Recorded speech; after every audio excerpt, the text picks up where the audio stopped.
The Book of Leviticus.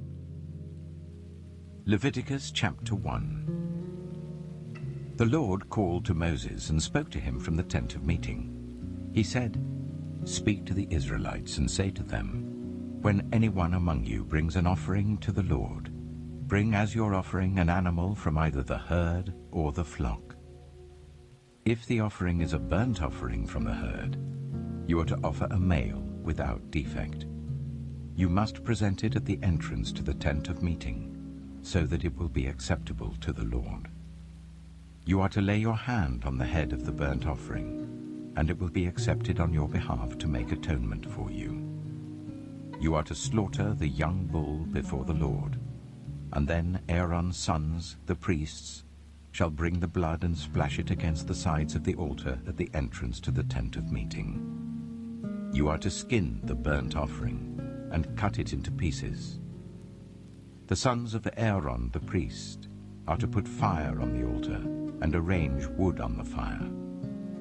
Then Aaron's sons the priests shall arrange the pieces, including the head and the fat, on the wood that is burning on the altar. You are to wash the internal organs and the legs with water, and the priest is to burn all of it on the altar. It is a burnt offering, a food offering, an aroma pleasing to the Lord. If the offering is a burnt offering from the flock, from either the sheep or the goats, you are to offer a male without defect. You are to slaughter it at the north side of the altar before the Lord. And Aaron's sons, the priests, shall splash its blood against the sides of the altar. You are to cut it into pieces, and the priest shall arrange them, including the head and the fat, on the wood that is burning on the altar. You are to wash the internal organs and the legs with water, and the priest is to bring all of them and burn them on the altar. It is a burnt offering, a food offering, an aroma pleasing to the Lord. If the offering to the Lord is a burnt offering of birds, you are to offer a dove or a young pigeon. The priest shall bring it to the altar, wring off the head and burn it on the altar. Its blood shall be drained out on the side of the altar. He is to remove the crop and the feathers and throw them down east of the altar where the ashes are. He shall tear it open by the wings, not dividing it completely, and then the priest shall burn it on the wood that is burning on the altar. It is a burnt offering, a food offering, an aroma pleasing to the Lord. Leviticus chapter 2. When anyone brings a grain offering to the Lord, their offering is to be of the finest flour. They are to pour olive oil on it, put incense on it, and take it to Aaron's sons, the priests. The priest shall take a handful of the flour and oil, together with all the incense, and burn this as a memorial portion on the altar, a food offering, an aroma pleasing to the Lord. The rest of the grain offering belongs to Aaron and his sons. It is a most holy part of the food offerings presented to the Lord.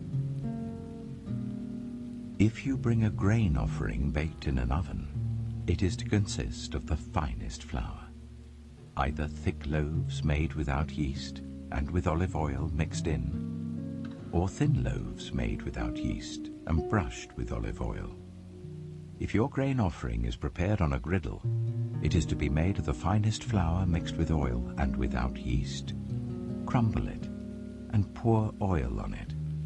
It is a grain offering.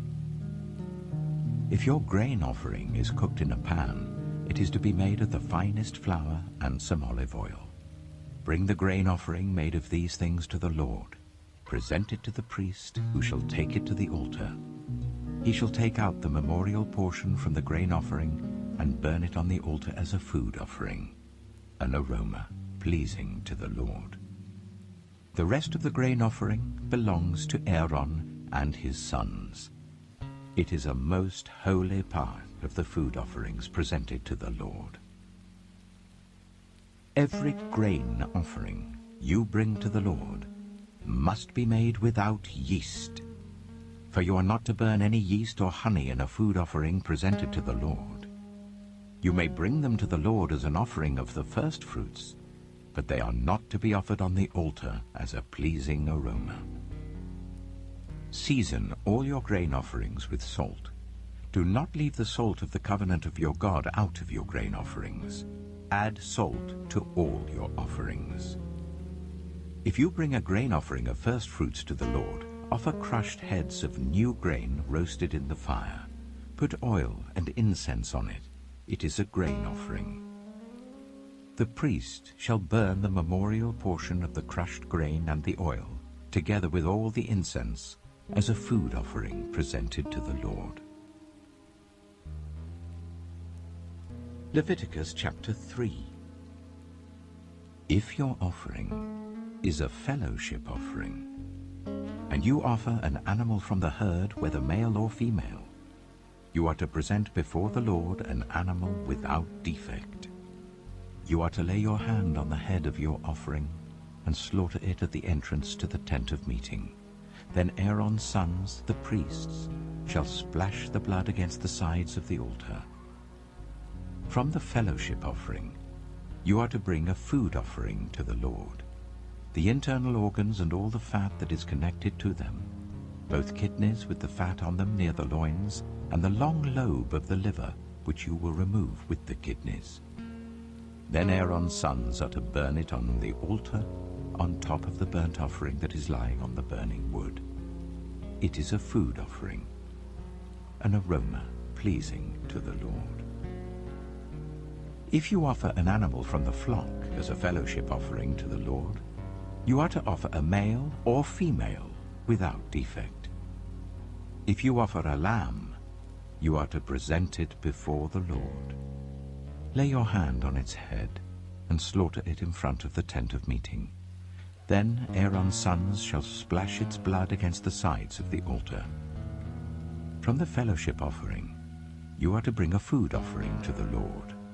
Its fat, the entire fat tail cut off close to the backbone, the internal organs and all the fat that is connected to them, both kidneys with the fat on them near the loins, and the long lobe of the liver, which you will remove with the kidneys. The priest shall burn them on the altar as a food offering presented to the Lord. If your offering is a goat, you are to present it before the Lord. Lay your hand on its head and slaughter it in front of the tent of meeting. Then Aaron's sons shall splash its blood against the sides of the altar. From what you offer, you are to present this food offering to the Lord, the internal organs and all the fat that is connected to them, both kidneys with the fat on them near the loins, and the long lobe of the liver, which you will remove with the kidneys.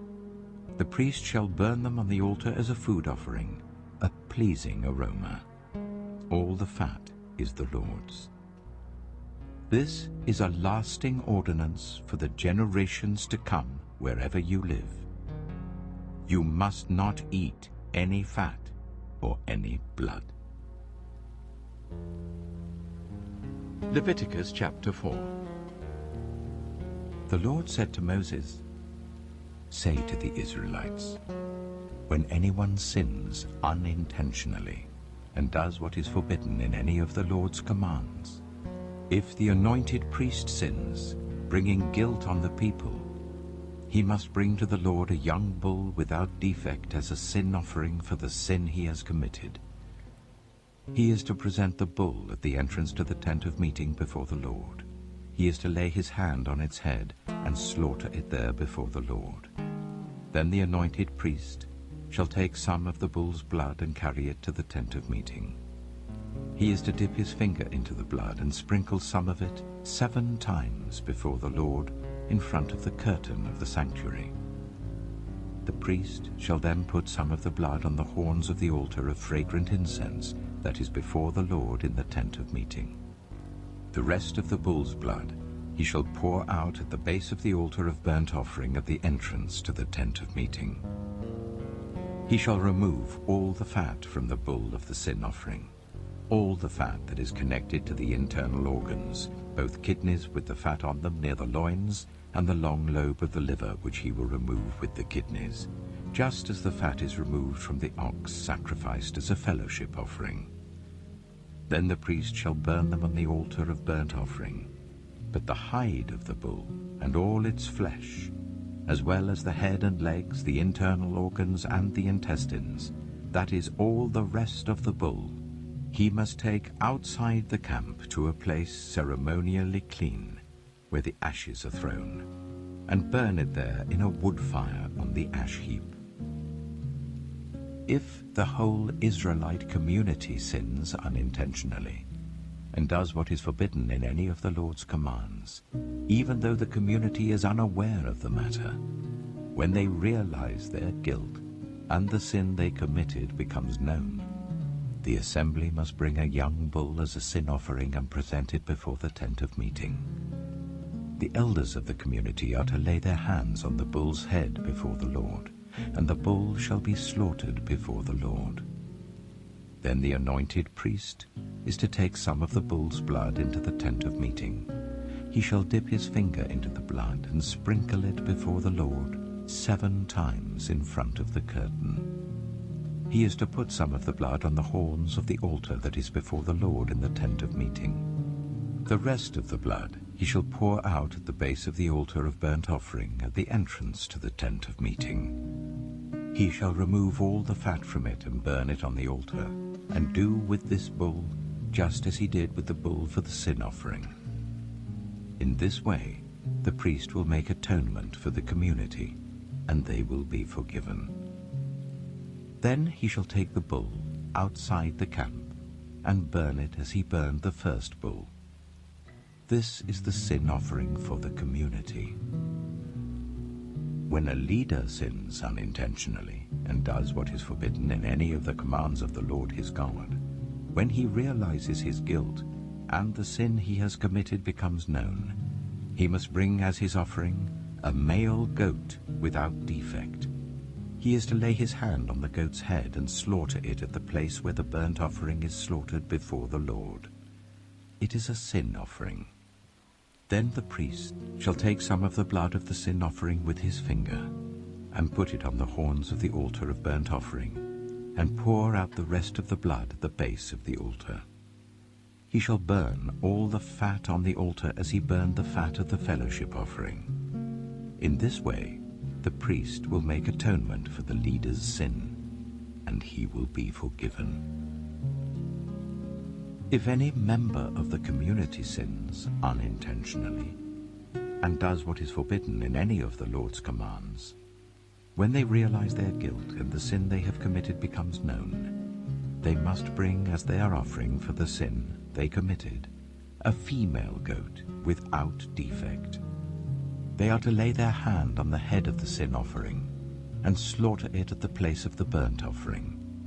Then the priest is to take some of the blood with his finger and put it on the horns of the altar of burnt offering and pour out the rest of the blood at the base of the altar.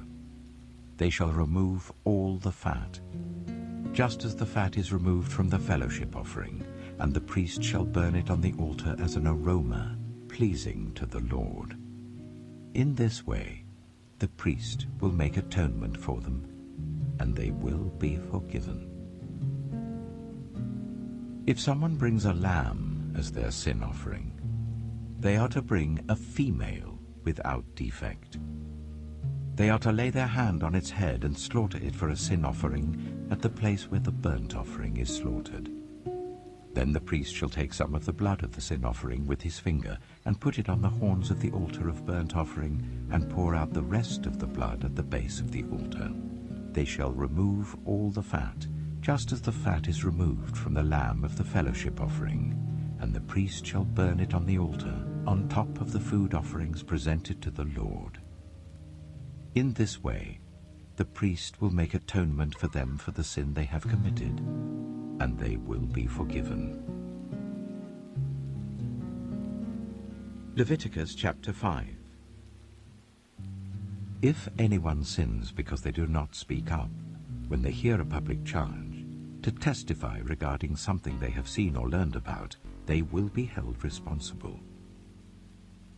If anyone becomes aware that they are guilty, if they unwittingly touch anything ceremonially unclean, whether the carcass of an unclean animal, wild or domestic, or of any unclean creature that moves along the ground, and they are unaware that they have become unclean, but then they come to realize their guilt, or if they touch human uncleanness, anything that would make them unclean, even though they are unaware of it, but then they learn of it and realize their guilt. Or if anyone thoughtlessly takes an oath to do anything, whether good or evil, in any matter one might carelessly swear about, even though they are unaware of it, but then they learn of it and realize their guilt. When anyone becomes aware that they are guilty in any of these matters, they must confess in what way they have sinned. As a penalty for the sin they have committed, they must bring to the Lord a female lamb or goat from the flock as a sin offering, and the priest shall make atonement for them for their sin. Anyone who cannot afford a lamb is to bring 2 doves or 2 young pigeons to the Lord as a penalty for their sin, one for a sin offering and the other for a burnt offering. They are to bring them to the priest, who shall first offer the one for the sin offering. He is to wring its head from its neck, not dividing it completely, and is to splash some of the blood of the sin offering against the side of the altar. The rest of the blood must be drained out at the base of the altar. It is a sin offering. The priest shall then offer the other as a burnt offering in the prescribed way, and make atonement for them for the sin they have committed, and they will be forgiven.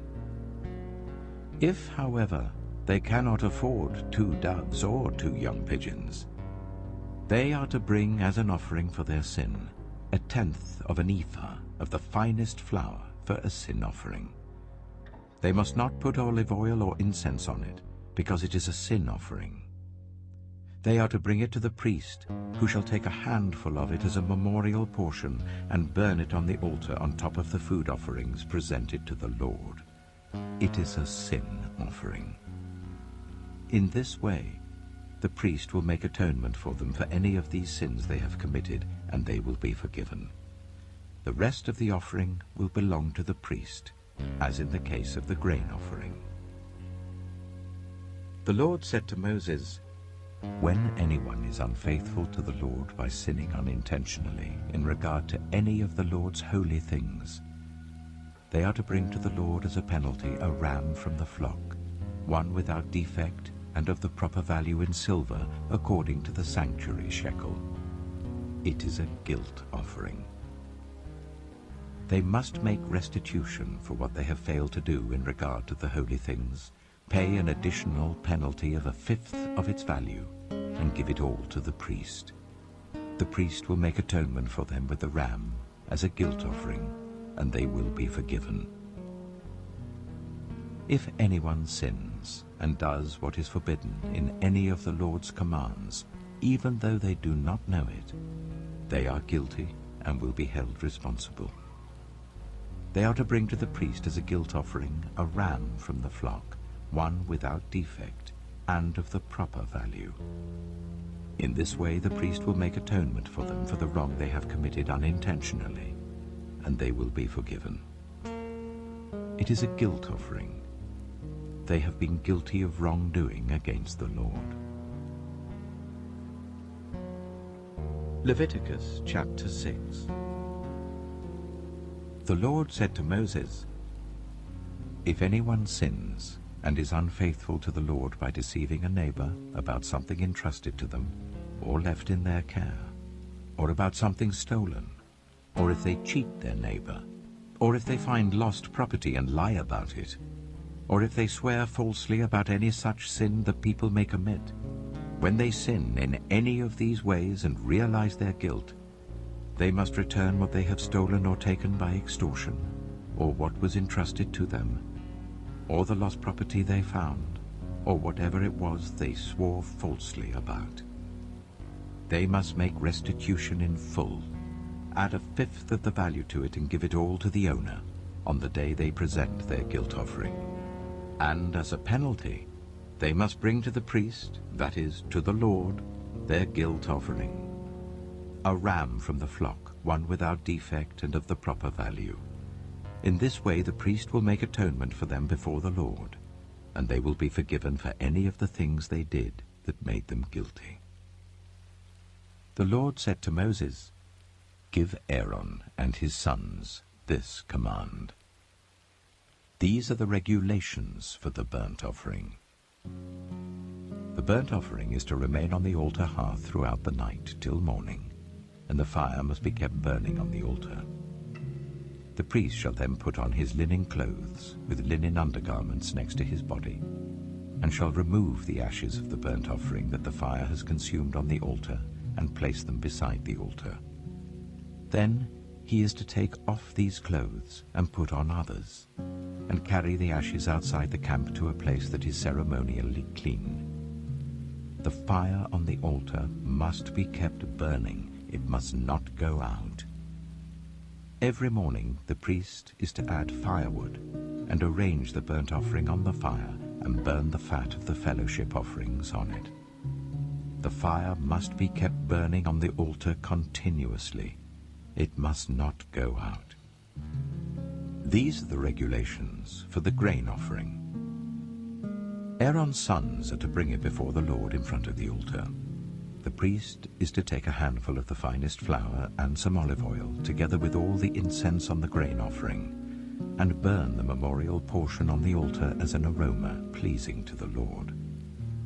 Aaron and his sons shall eat the rest of it, but it is to be eaten without yeast in the sanctuary area.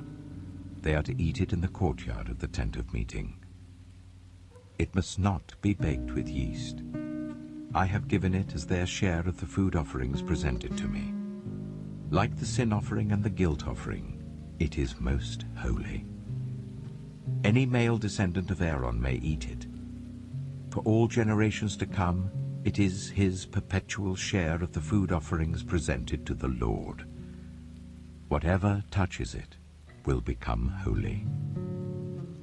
The Lord also said to Moses, "This is the offering Aaron and his sons are to bring to the Lord on the day he is anointed. 1/10 of an ephah of the finest flour as a regular grain offering, half of it in the morning and half in the evening. It must be prepared with oil on a griddle. Bring it well mixed and present the grain offering, broken in pieces as an aroma pleasing to the Lord. The son who is to succeed him as an anointed priest shall prepare it. It is the Lord's perpetual share and is to be burned completely. Every grain offering of a priest shall be burned completely. It must not be eaten." The Lord said to Moses, "Say to Aaron and his sons, these are the regulations for the sin offering. The sin offering is to be slaughtered before the Lord in the place where the burnt offering is slaughtered. It is most holy. The priest who offers it shall eat it. It is to be eaten in the sanctuary area, in the courtyard of the tent of meeting. Whatever touches any of the flesh will become holy, and if any of the blood is spattered on a garment, you must wash it in the sanctuary area. The clay pot that the meat is cooked in must be broken, but if it is cooked in a bronze pot, the pot is to be scoured and rinsed with water. Any male in a priest's family may eat it. It is most holy. But any sin offering whose blood is brought into the tent of meeting to make atonement in the holy place must not be eaten. It must be burned." Leviticus chapter 7. These are the regulations for the guilt offering, which is most holy. The guilt offering is to be slaughtered in the place where the burnt offering is slaughtered, and its blood is to be splashed against the sides of the altar. All its fat shall be offered, the fat tail and the fat that covers the internal organs, both kidneys with the fat on them near the loins, and the long lobe of the liver, which is to be removed with the kidneys. the priest shall burn them on the altar as a food offering presented to the Lord. It is a guilt offering. Any male in a priest's family may eat it, but it must be eaten in the sanctuary area. It is most holy. The same law applies to both the sin offering and the guilt offering. They belong to the priest, who makes atonement with them. The priest who offers a burnt offering for anyone may keep its hide for himself. Every grain offering baked in an oven or cooked in a pan or on a griddle belongs to the priest who offers it, and every grain offering, whether mixed with olive oil or dry, belongs equally to all the sons of Aaron. These are the regulations for the fellowship offering anyone may present to the Lord. If they offer it as an expression of thankfulness, then along with this thank offering, they are to offer thick loaves made without yeast and with olive oil mixed in, thin loaves made without yeast and brushed with oil, and thick loaves of the finest flour, well kneaded and with oil mixed in. Along with their fellowship offering of thanksgiving, they are to present an offering with thick loaves of bread made with yeast. They are to bring one of each kind as an offering, a contribution to the Lord. It belongs to the priest, who splashes the blood of the fellowship offering against the altar. The meat of their fellowship offering of thanksgiving must be eaten on the day it is offered. They must leave none of it till morning. If, however, their offering is the result of a vow or is a free will offering, the sacrifice shall be eaten on the day they offer it, but anything left over may be eaten on the next day. Any meat of the sacrifice left over till the third day must be burned. If any meat of the fellowship offering is eaten on the third day, the one who offered it will not be accepted. It will not be reckoned to their credit, for it has become impure. The person who eats any of it will be held responsible. Meat that touches anything ceremonially unclean must not be eaten. It must be burned. As for other meat, anyone ceremonially clean may eat it.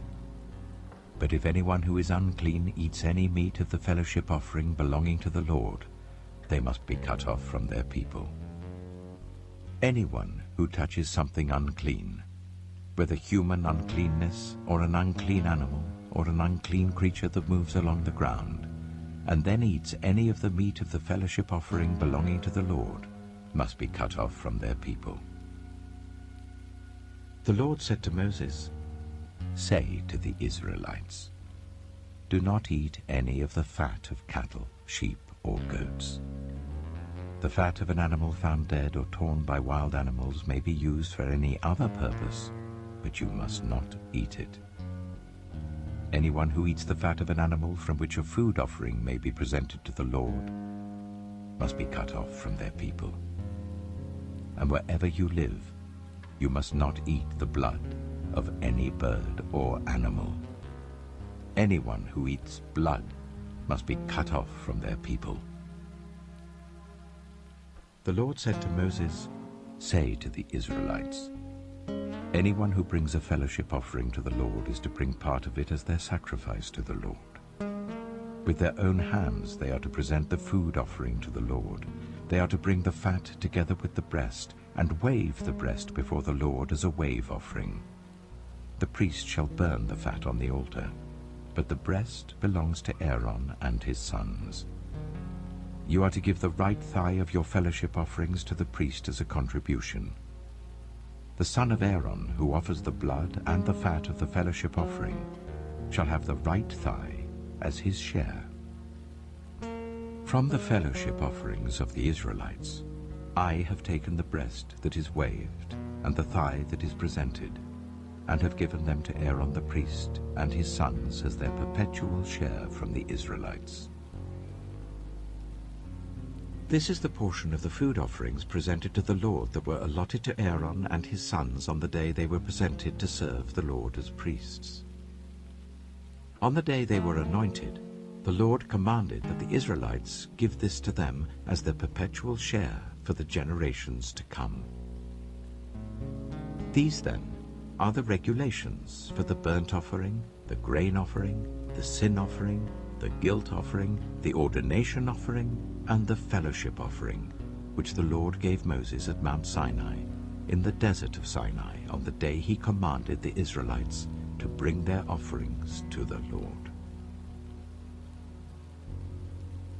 Leviticus chapter 8. The Lord said to Moses, "Bring Aaron and his sons, their garments, the anointing oil, the bull for the sin offering, the 2 rams and the basket containing bread made without yeast, and gather the entire assembly at the entrance to the tent of meeting."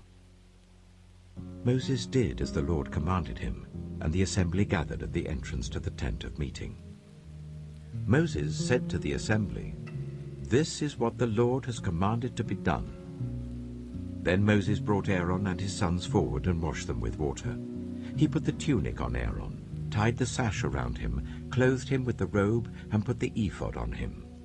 He also fastened the ephod with a decorative waistband which he tied round him. He placed the breastpiece on him and put the Urim and Thummim in the breastpiece. Then he placed the turban on Aaron's head and set the gold plate, the sacred emblem, on the front of it, as the Lord commanded Moses. Then Moses took the anointing oil and anointed the tabernacle and everything in it, and so consecrated them. He sprinkled some of the oil on the altar 7 times, anointing the altar and all its utensils and the basin with its stand to consecrate them. He poured some of the anointing oil on Aaron's head and anointed him to consecrate him. Then he brought Aaron's sons forward, put tunics on them, tied sashes round them, and fastened caps on them, as the Lord commanded Moses. He then presented the bull for the sin offering, and Aaron and his sons laid their hands on its head. Moses slaughtered the bull and took some of the blood, and with his finger he put it on all the horns of the altar to purify the altar. He poured out the rest of the blood at the base of the altar. So he consecrated it to make atonement for it. Moses also took all the fat around the internal organs, the long lobe of the liver, and both kidneys and their fat, and burned it on the altar.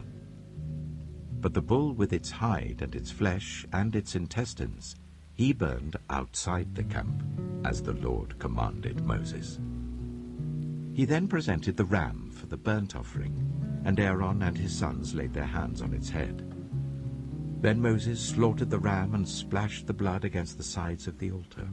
He cut the ram into pieces and burned the head, the pieces, and the fat. He washed the internal organs and the legs with water and burned the whole ram on the altar. It was a burnt offering, a pleasing aroma, a food offering presented to the Lord, as the Lord commanded Moses. He then presented the other ram, the ram for the ordination. And Aaron and his sons laid their hands on its head.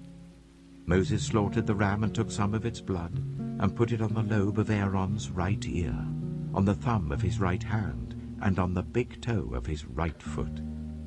Moses also brought Aaron's sons forward and put some of the blood on the lobes of their right ears, on the thumbs of their right hands, and on the big toes of their right feet. Then he splashed blood against the sides of the altar.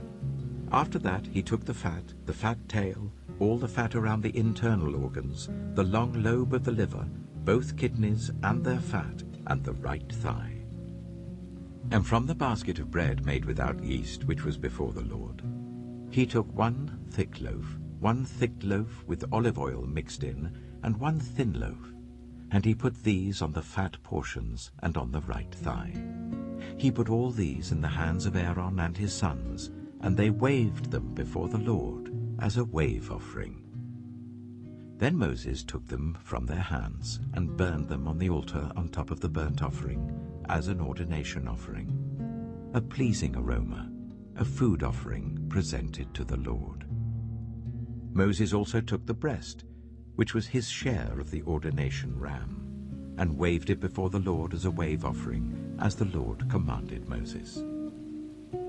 Then Moses took some of the anointing oil and some of the blood from the altar, and sprinkled them on Aaron and his garments, and on his sons and their garments. So he consecrated Aaron and his garments, and his sons and their garments. Moses then said to Aaron and his sons, "Cook the meat at the entrance to the tent of meeting, and eat it there with the bread from the basket of ordination offerings, as I was commanded. Aaron and his sons are to eat it. Then burn the rest of the meat and the bread. Do not leave the entrance to the tent of meeting for 7 days, until the days of your ordination are completed, for your ordination will last 7 days. What has been done today was commanded by the Lord to make atonement for you.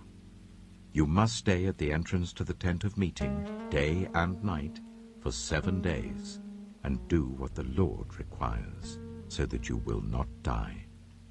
For that is what I have been commanded." So Aaron and his sons did everything the Lord commanded through Moses. Leviticus chapter 9. On the 8th day, Moses summoned Aaron and his sons and the elders of Israel. He said to Aaron, "Take a bull calf for your sin offering, and a ram for your burnt offering, both without defect, and present them before the Lord. Then say to the Israelites, take a male goat for a sin offering, a calf and a lamb, both a year old and without defect, for a burnt offering, and an ox and a ram for a fellowship offering to sacrifice before the Lord, together with a grain offering mixed with olive oil. For today the Lord will appear to you." They took the things Moses commanded to the front of the tent of meeting, and the entire assembly came near and stood before the Lord. Then Moses said, "This is what the Lord has commanded you to do, so that the glory of the Lord may appear to you." Moses said to Aaron, "Come to the altar and sacrifice your sin offering and your burnt offering, and make atonement for yourself and the people. Sacrifice the offering that is for the people, and make atonement for them, as the Lord has commanded." So Aaron came to the altar and slaughtered the calf as a sin offering for himself. His sons brought the blood to him, and he dipped his finger into the blood and put it on the horns of the altar. The rest of the blood he poured out at the base of the altar. On the altar he burned the fat, the kidneys, and the long lobe of the liver from the sin offering, as the Lord commanded Moses. The flesh and the hide he burned outside the camp. Then he slaughtered the burnt offering. His sons handed him the blood, and he splashed it against the sides of the altar. They handed him the burnt offering, piece by piece, including the head, and he burned them on the altar. He washed the internal organs and the legs and burned them on top of the burnt offering on the altar. Aaron then brought the offering that was for the people. He took the goat for the people's sin offering, and slaughtered it and offered it for a sin offering, as he did with the first one. He brought the burnt offering and offered it in the prescribed way. He also brought the grain offering, took a handful of it and burned it on the altar in addition to the morning's burnt offering. He slaughtered the ox and the ram as the fellowship offering for the people. His sons handed him the blood, and he splashed it against the sides of the altar. But the fat portions of the ox and the ram, the fat tail, the layer of fat, the kidneys, and the long lobe of the liver, these they laid on the breasts. And then Aaron burned the fat on the altar. Aaron waved the breasts and the right thigh before the Lord as a wave offering, as Moses commanded. Then Aaron lifted his hands towards the people and blessed them. And having sacrificed the sin offering, the burnt offering, and the fellowship offering, he stepped down. Moses and Aaron then went into the tent of meeting. When they came out, they blessed the people, and the glory of the Lord appeared to all the people. Fire came out from the presence of the Lord and consumed the burnt offering and the fat portions on the altar.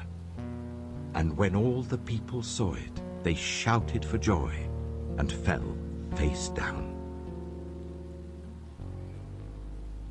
Leviticus chapter 10. Aaron's sons, Nadab and Abihu, took their censers, put fire in them, and added incense. And they offered unauthorized fire before the Lord, contrary to his command.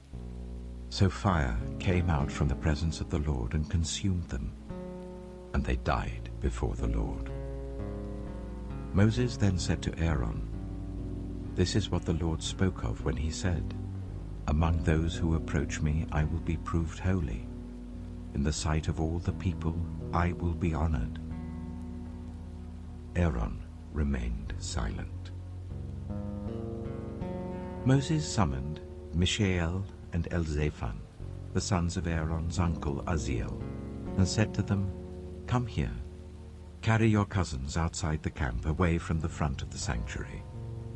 So they came and carried them, still in their tunics, outside the camp as Moses ordered.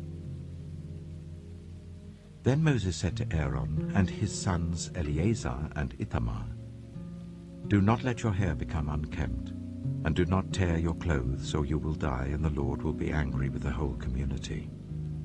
But your relatives, all the Israelites, may mourn for those the Lord has destroyed by fire. Do not leave the entrance to the tent of meeting, or you will die, because the Lord's anointing oil is on you."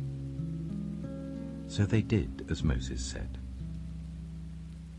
Then the Lord said to Aaron, "You and your sons are not to drink wine or other fermented drink whenever you go into the tent of meeting, or you will die. This is a lasting ordinance for the generations to come, so that you can distinguish between the holy and the common, between the unclean and the clean, and so you can teach the Israelites all the decrees the Lord has given them through Moses."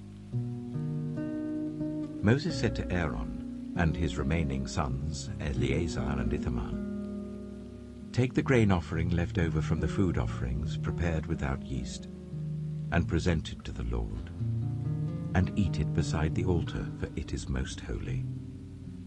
Eat it in the sanctuary area, because it is your share and your son's share of the food offerings presented to the Lord, for so I have been commanded. But you and your sons and your daughters may eat the breast that was waved and the thigh that was presented. Eat them in a ceremonially clean place. They have been given to you and your children as your share of the Israelites' fellowship offerings. The thigh that was presented and the breast that was waved must be brought with the fat portions of the food offerings, to be waved before the Lord as a wave offering. This will be the perpetual share for you and your children, as the Lord commanded." When Moses inquired about the goat of the sin offering and found that it had been burned, he was angry with Eleazar and Ithamar, Aaron's remaining sons, and asked, "Why didn't you eat the sin offering in the sanctuary area? It is most holy. It was given to you to take away the guilt of the community by making atonement for them before the Lord. Since its blood was not taken into the holy place, you should have eaten the goat in the sanctuary area, as I commanded." Aaron replied to Moses, "Today they sacrificed their sin offering and their burnt offering before the Lord. But such things as this have happened to me. Would the Lord have been pleased if I had eaten the sin offering today?" When Moses heard this, he was satisfied. Leviticus chapter 11. The Lord said to Moses and Aaron, "Say to the Israelites, of all the animals that live on land, these are the ones you may eat.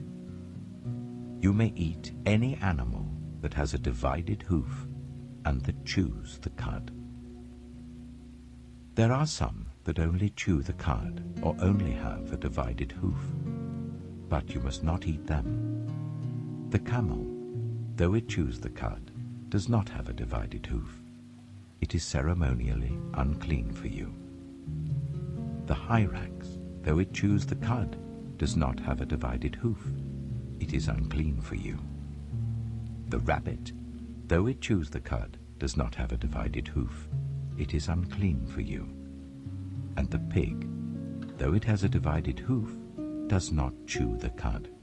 It is unclean for you. You must not eat their meat or touch their carcasses. They are unclean for you. Of all the creatures living in the water of the seas and the streams, you may eat any that have fins and scales. But all creatures in the seas or streams that do not have fins and scales, whether among all the swarming things or among all the other living creatures in the water, you are to regard as unclean. And since you are to regard them as unclean, you must not eat their meat. You must regard their carcasses as unclean. Anything living in the water that does not have fins and scales is to be regarded as unclean by you. These are the birds you are to regard as unclean, and not eat, because they are unclean: the eagle, the vulture, the black vulture, the red kite, any kind of black kite, any kind of raven, the horned owl, the screech owl, the gull, any kind of hawk, the little owl, the cormorant, the great owl, the white owl, the desert owl, the osprey, the stork, any kind of heron, the hoopoe, and the bat. All flying insects that walk on all fours are to be regarded as unclean by you.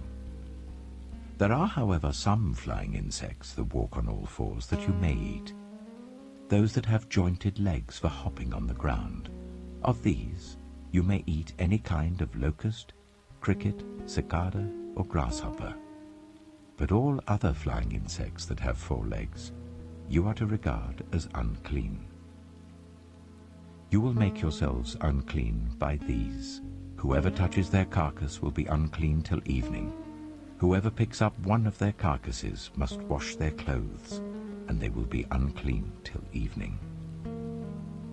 Every animal that does not have a divided hoof, or that does not chew the cud, is unclean for you. Whoever touches the carcass of any of them will be unclean. Of all the animals that walk on all fours, those that walk on their paws are unclean for you. Whoever touches their carcasses will be unclean till evening. Anyone who picks up their carcasses must wash their clothes, and they will be unclean till evening. These animals are unclean for you. Of the animals that move along the ground, these are unclean for you: the weasel, the rat, any kind of great lizard, the gecko, the monitor lizard, the wall lizard, the skink, and the chameleon. Of all those that move along the ground, these are unclean for you. Whoever touches them when they are dead will be unclean till evening. When one of them dies and falls on something, that article, whatever its use, will be unclean, whether it is made of wood, cloth, hide, or sackcloth. Put it in water. It will be unclean till evening, and then it will be clean. If one of them falls into a clay pot, everything in it will be unclean, and you must break the pot. Any food you are allowed to eat that has come into contact with water from any such pot is unclean, and any liquid that is drunk from such a pot is unclean. Anything that one of their carcasses falls on becomes unclean. An oven or cooking pot must be broken up. They are unclean, and you are to regard them as unclean. A spring, however, or a cistern for collecting water remains clean. But anyone who touches one of these carcasses is unclean. If a carcass falls on any seeds that are to be planted, they remain clean. But if water has been put on the seed and a carcass falls on it, it is unclean for you. If an animal that you are allowed to eat dies, anyone who touches its carcass will be unclean till evening. Anyone who eats some of its carcass must wash their clothes, and they will be unclean till evening. Anyone who picks up the carcass must wash their clothes, and they will be unclean till evening. Every creature that moves along the ground is to be regarded as unclean. It is not to be eaten. You are not to eat any creature that moves along the ground, whether it moves on its belly or walks on all fours or on many feet. It is unclean. Do not defile yourselves by any of these creatures. Do not make yourselves unclean by means of them, or be made unclean by them. I am the Lord your God. Consecrate yourselves and be holy, because I am holy. Do not make yourselves unclean by any creature that moves along the ground. I am the Lord, who brought you up out of Egypt to be your God. Therefore be holy, because I am holy.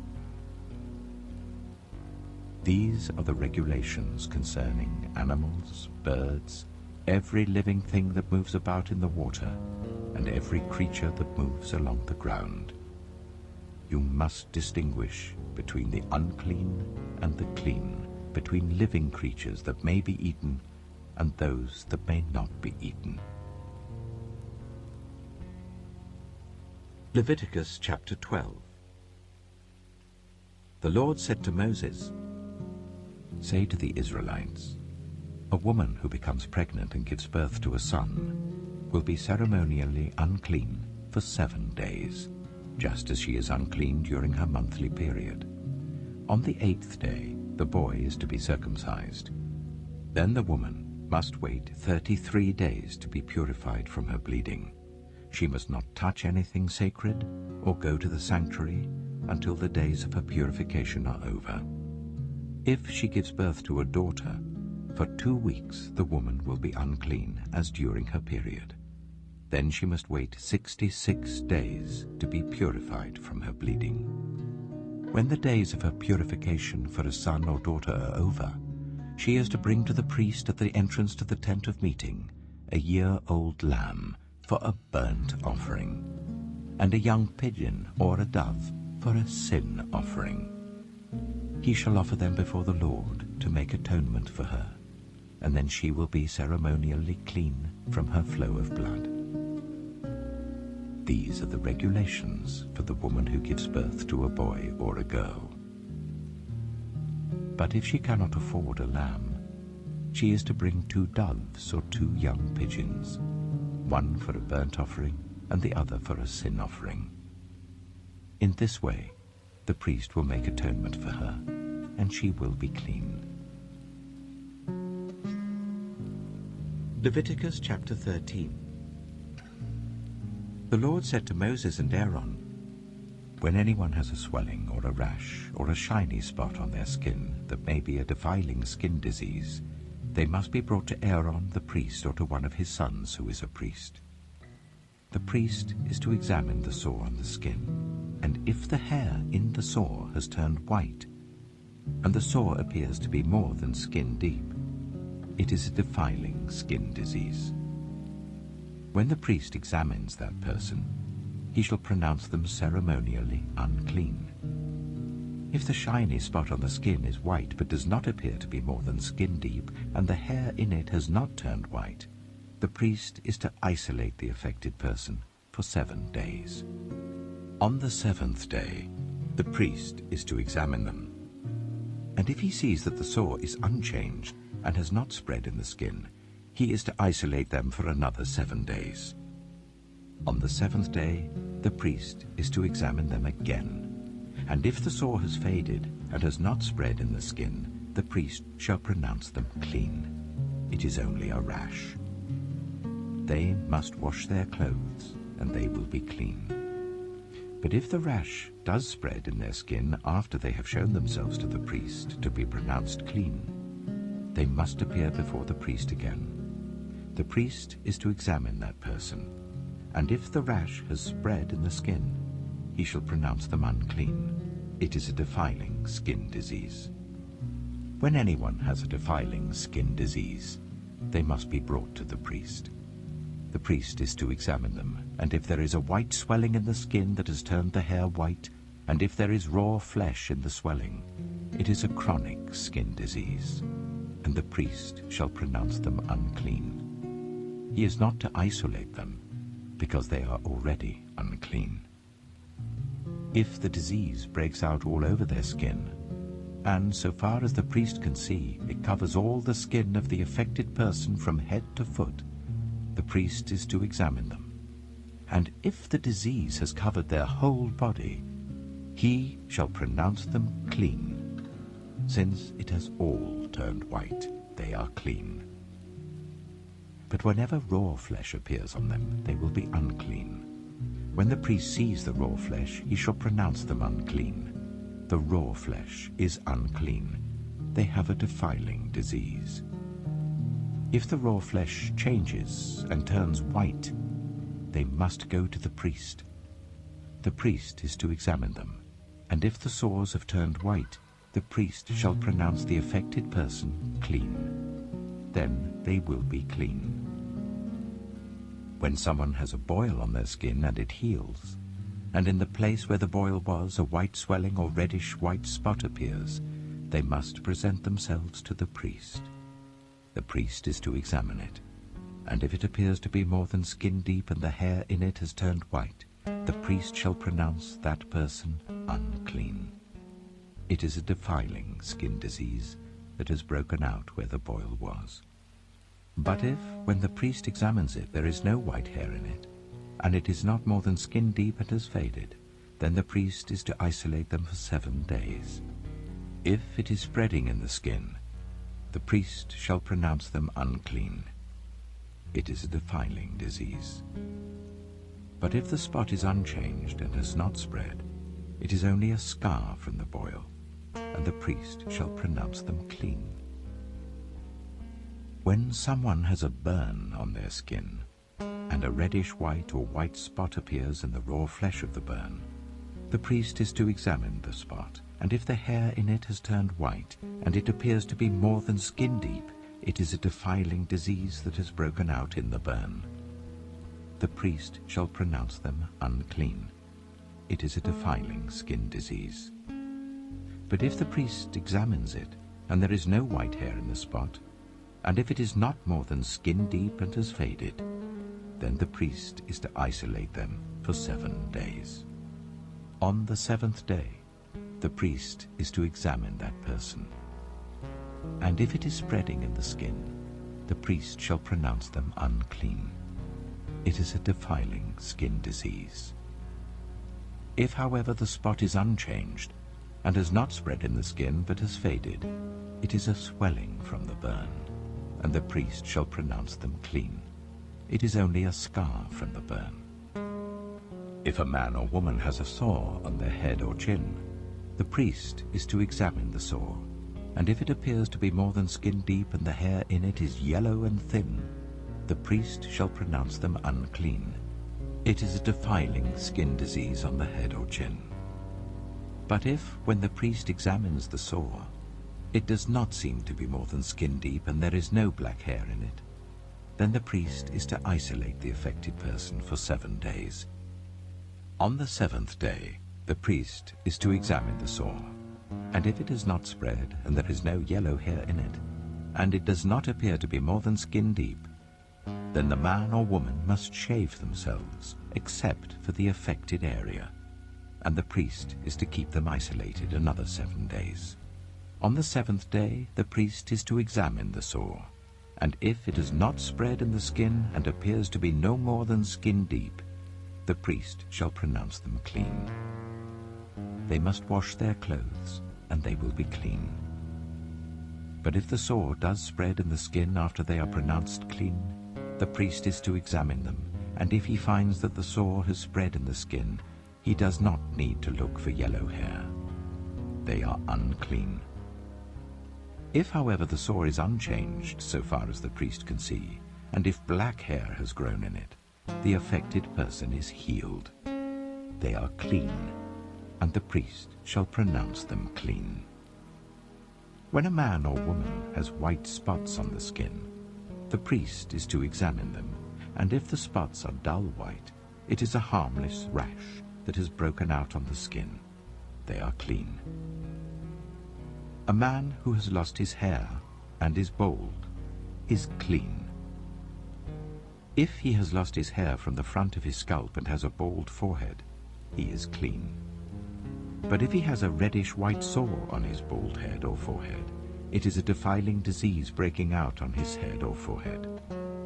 The priest is to examine him, and if the swollen sore on his head or forehead is reddish-white like a defiling skin disease, the man is diseased and is unclean. The priest shall pronounce him unclean because of the sore on his head. Anyone with such a defiling disease must wear torn clothes, let their hair be unkempt, cover the lower part of their face and cry out, "Unclean, unclean." As long as they have the disease, they remain unclean. They must live alone. They must live outside the camp. As for any fabric that is spoiled with a defiling mold, any woolen or linen clothing, any woven or knitted material of linen or wool, any leather or anything made of leather, if the affected area in the fabric, the leather, the woven or knitted material, or any leather article is greenish or reddish, it is a defiling mold and must be shown to the priest. The priest is to examine the affected area and isolate the article for 7 days. On the 7th day he is to examine it, and if the mold has spread in the fabric, the woven or knitted material, or the leather, whatever its use, it is a persistent, defiling mold. The article is unclean. He must burn the fabric, the woven or knitted material of wool or linen, or any leather article that has been spoiled, because the defiling mold is persistent. The article must be burned. But if, when the priest examines it, the mold has not spread in the fabric, the woven or knitted material, or the leather article, he shall order that the spoiled article be washed. Then he is to isolate it for another 7 days. After the article has been washed, the priest is to examine it again, and if the mold has not changed its appearance, even though it has not spread, it is unclean. Burn it, no matter which side of the fabric has been spoiled. If, when the priest examines it, the mold has faded after the article has been washed, he is to tear the spoiled part out of the fabric, the leather, or the woven or knitted material. But if it reappears in the fabric, in the woven or knitted material, or in the leather article, it is a spreading mold. Whatever has the mold must be burned. Any fabric, woven or knitted material, or any leather article that has been washed and is rid of the mold must be washed again. Then it will be clean. These are the regulations concerning defiling molds in woolen or linen clothing, woven or knitted material, or any leather article, for pronouncing them clean or unclean. Leviticus chapter 14. The Lord said to Moses, "These are the regulations for any diseased person at the time of their ceremonial cleansing when they are brought to the priest. The priest is to go outside the camp and examine them. If they have been healed of their defiling skin disease, the priest shall order that 2 live clean birds and some cedar wood, scarlet yarn and hyssop be brought for the person to be cleansed. Then the priest shall order that 1 of the birds be killed over fresh water in a clay pot. He is then to take the live bird and dip it, together with the cedar wood, the scarlet yarn and the hyssop, into the blood of the bird that was killed over the fresh water. 7 times he shall sprinkle the one to be cleansed of the defiling disease, and then pronounce them clean. After that, he is to release the live bird in the open fields. The person to be cleansed must wash their clothes, shave off all their hair and bathe with water. Then they will be ceremonially clean.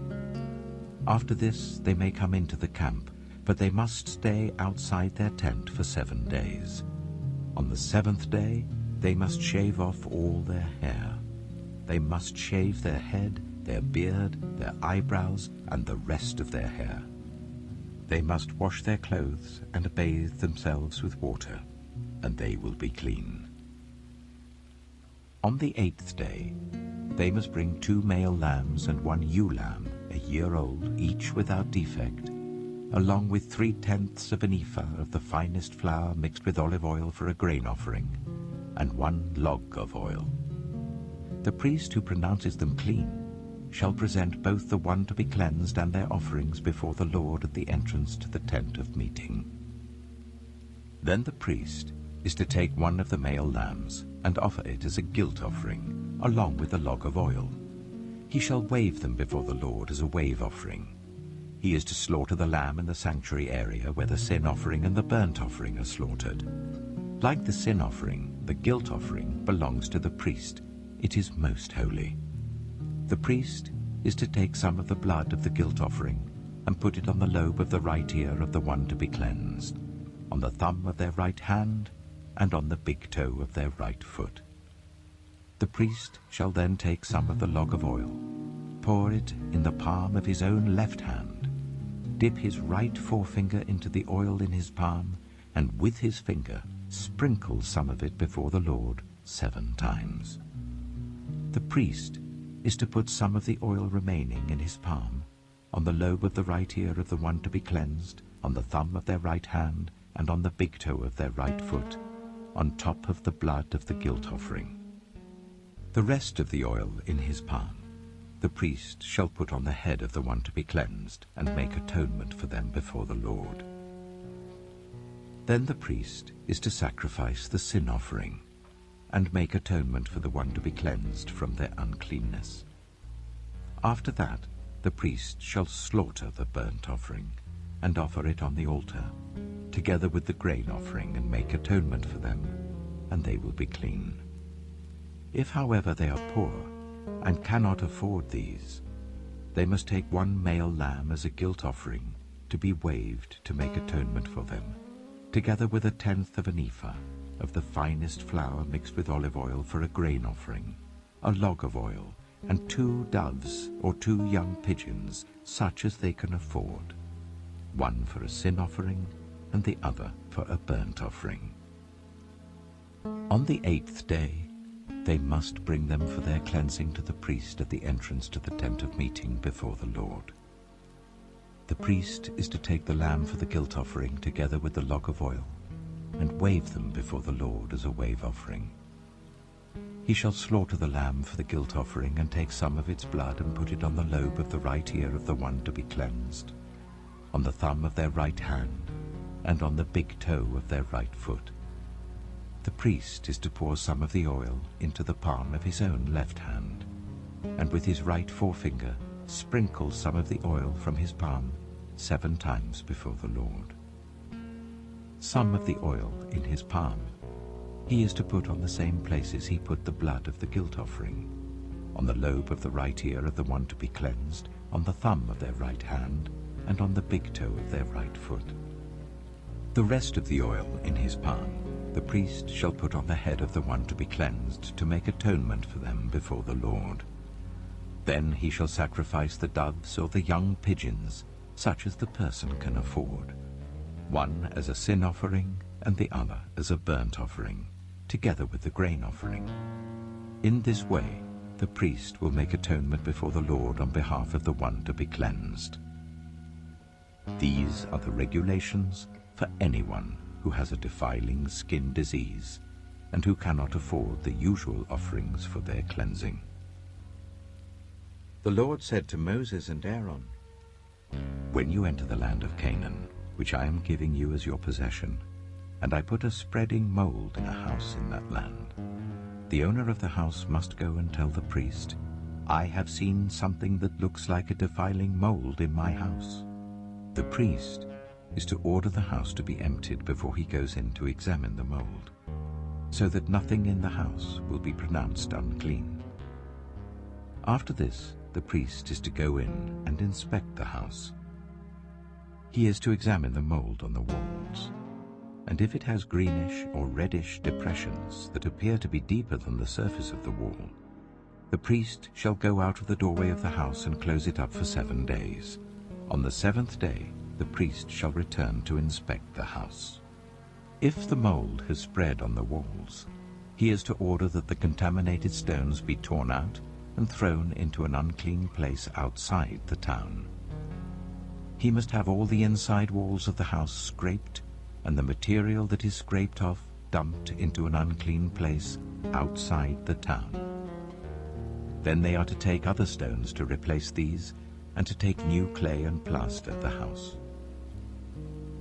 If the defiling mold reappears in the house after the stones have been torn out and the house scraped and plastered, the priest is to go and examine it. And if the mold has spread in the house, it is a persistent defiling mold. The house is unclean. It must be torn down, its stones, timbers, and all the plaster, and taken out of the town to an unclean place. Anyone who goes into the house while it is closed up will be unclean till evening. Anyone who sleeps or eats in the house must wash their clothes. But if the priest comes to examine it and the mold has not spread after the house has been plastered, he shall pronounce the house clean because the defiling mold is gone. To purify the house, he is to take 2 birds and some cedar wood, scarlet yarn, and hyssop. He shall kill one of the birds over fresh water in a clay pot.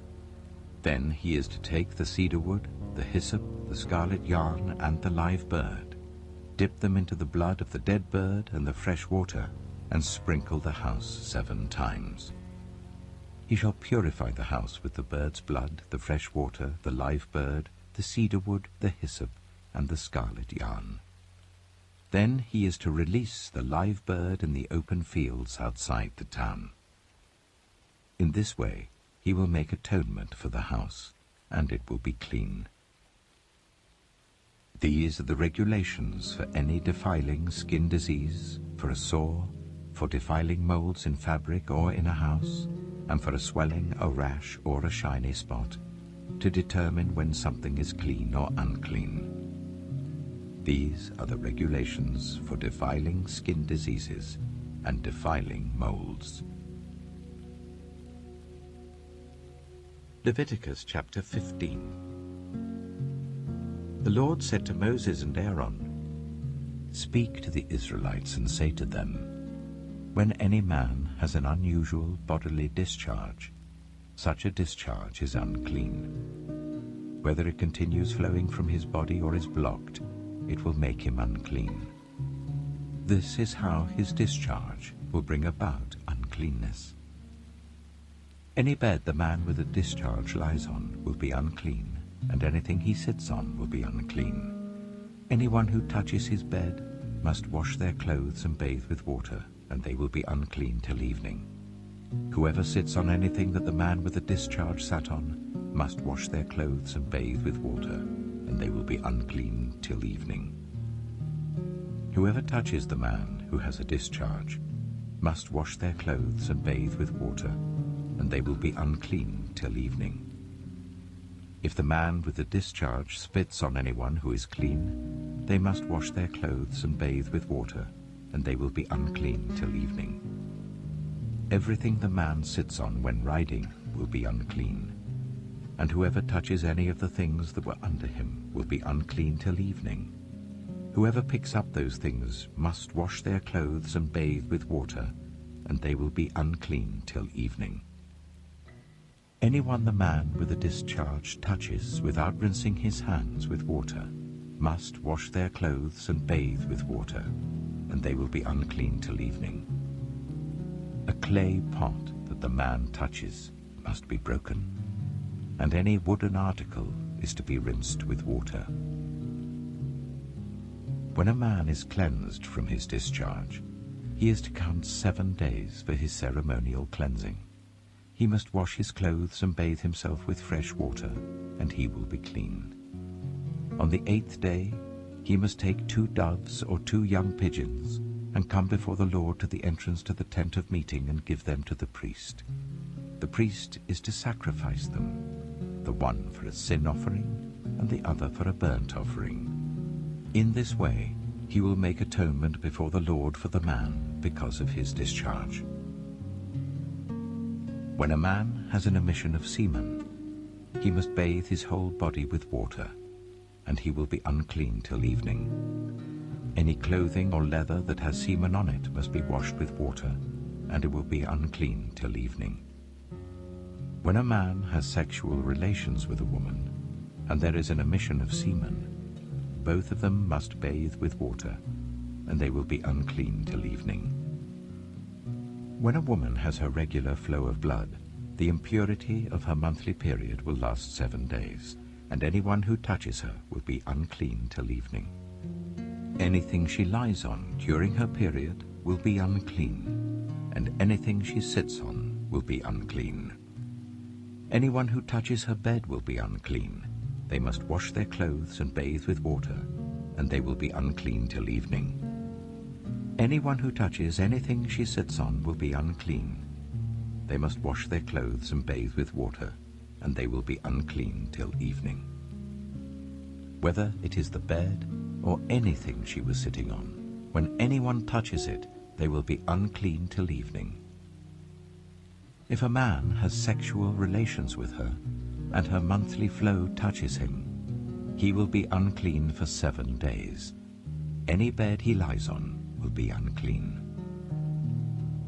When a woman has a discharge of blood for many days at a time other than her monthly period, or has a discharge that continues beyond her period, she will be unclean as long as she has the discharge, just as in the days of her period. Any bed she lies on while her discharge continues will be unclean, as is her bed during her monthly period, and anything she sits on will be unclean, as during her period. Anyone who touches them will be unclean. They must wash their clothes and bathe with water, and they will be unclean till evening.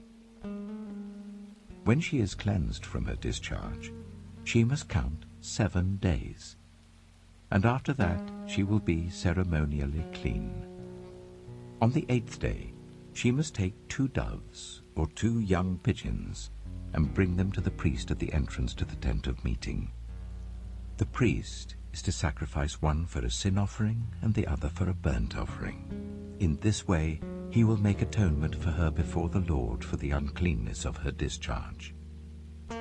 You must keep the Israelites separate from things that make them unclean, so they will not die in their uncleanness for defiling my dwelling place which is among them.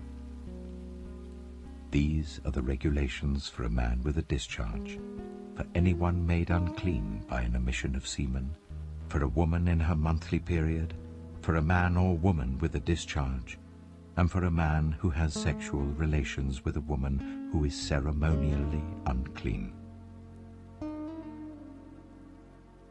Leviticus chapter 16. The Lord spoke to Moses after the death of the 2 sons of Aaron, who died when they approached the Lord. The Lord said to Moses, "Tell your brother Aaron that he is not to come whenever he chooses into the most holy place behind the curtain in front of the atonement cover on the ark, or else he will die. For I will appear in the cloud over the atonement cover. This is how Aaron is to enter the most holy place. He must first bring a young bull for a sin offering and a ram for a burnt offering. He is to put on the sacred linen tunic with linen undergarments next to his body. He is to tie the linen sash round him and put on the linen turban. These are sacred garments, so he must bathe himself with water before he puts them on. From the Israelite community, he is to take 2 male goats for a sin offering and a ram for a burnt offering. Aaron is to offer the bull for his own sin offering, to make atonement for himself and his household. Then he is to take the 2 goats and present them before the Lord at the entrance to the tent of meeting. He is to cast lots for the 2 goats, 1 lot for the Lord, the other for the scapegoat. Aaron shall bring the goat whose lot falls to the Lord and sacrifice it for a sin offering. But the goat chosen by lot as the scapegoat shall be presented alive before the Lord, to be used for making atonement by sending it into the wilderness as a scapegoat. Aaron shall bring the bull for his own sin offering to make atonement for himself and his household, and he is to slaughter the bull for his own sin offering. He is to take a censer full of burning coals from the altar before the Lord, and 2 handfuls of finely ground fragrant incense, and take them behind the curtain. He is to put the incense on the fire before the Lord, and the smoke of the incense will conceal the atonement cover above the tablets of the covenant law, so that he will not die. He is to take some of the bull's blood and with his finger sprinkle it on the front of the atonement cover. Then he shall sprinkle some of it with his finger 7 times before the atonement cover. He shall then slaughter the goat for the sin offering for the people, and take its blood behind the curtain and do with it as he did with the bull's blood. He shall sprinkle it on the atonement cover and in front of it. In this way he will make atonement for the most holy place because of the uncleanness and rebellion of the Israelites, whatever their sins have been. He is to do the same for the tent of meeting, which is among them in the midst of their uncleanness. No one is to be in the tent of meeting from the time Aaron goes in to make atonement in the most holy place until he comes out, having made atonement for himself, his household, and the whole community of Israel. Then he shall come out to the altar that is before the Lord and make atonement for it. He shall take some of the bull's blood and some of the goat's blood and put it on all the horns of the altar. He shall sprinkle some of the blood on it with his finger 7 times to cleanse it and consecrate it from the uncleanness of the Israelites. When Aaron has finished making atonement for the most holy place, the tent of meeting and the altar, he shall bring forward the live goat. He is to lay both hands on the head of the live goat and confess over it all the wickedness and rebellion of the Israelites, all their sins, and put them on the goat's head. He shall send the goat away into the wilderness in the care of someone appointed for the task. The goat will carry on itself all their sins to a remote place, and the man shall release it in the wilderness. Then Aaron is to go into the tent of meeting and take off the linen garments he put on before he entered the most holy place, and he is to leave them there. He shall bathe himself with water in the sanctuary area and put on his ordinary garments. Then he shall come out and sacrifice the burnt offering for himself and the burnt offering for the people, to make atonement for himself and the people. He shall also burn the fat of the sin offering on the altar. The man who releases the goat as a scapegoat must wash his clothes and bathe himself with water. Afterwards he may come into the camp. The bull and the goat for the sin offerings, whose blood was brought into the most holy place to make atonement, must be taken outside the camp. Their hides, flesh, and intestines are to be burned. The man who burns them must wash his clothes and bathe himself with water. Afterwards he may come into the camp. This is to be a lasting ordinance for you. On the 10th day of the 7th month you must deny yourselves and not do any work, whether native-born or a foreigner residing among you, because on this day atonement will be made for you to cleanse you. Then before the Lord you will be clean from all your sins. It is a day of Sabbath rest, and you must deny yourselves. It is a lasting ordinance. The priest who is anointed and ordained to succeed his father as high priest is to make atonement. He is to put on the sacred linen garments and make atonement for the most holy place, for the tent of meeting and the altar, and for the priests and all the members of the community. This is to be a lasting ordinance for you. Atonement is to be made once a year for all the sins of the Israelites. And it was done as the Lord commanded Moses. Leviticus chapter 17. The Lord said to Moses, "Speak to Aaron and his sons, and to all the Israelites, and say to them, This is what the Lord has commanded. Any Israelite who sacrifices an ox, a lamb, or a goat in the camp or outside it, instead of bringing it to the entrance to the tent of meeting to present it as an offering to the Lord in front of the tabernacle of the Lord, that person shall be considered guilty of bloodshed.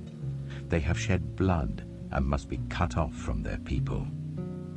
This is so that the Israelites will bring to the Lord the sacrifices they are now making in the open fields.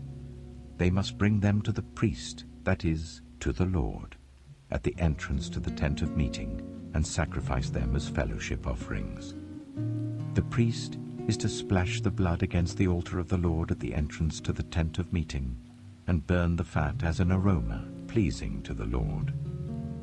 They must no longer offer any of their sacrifices to the goat idols to whom they prostitute themselves. This is to be a lasting ordinance for them and for the generations to come. Say to them, any Israelite or any foreigner residing among them who offers a burnt offering or sacrifice and does not bring it to the entrance to the tent of meeting to sacrifice it to the Lord must be cut off from the people of Israel. I will set my face against any Israelite or any foreigner residing among them who eats blood, and I will cut them off from the people. For the life of a creature is in the blood, and I have given it to you to make atonement for yourselves on the altar. It is the blood that makes atonement for one's life.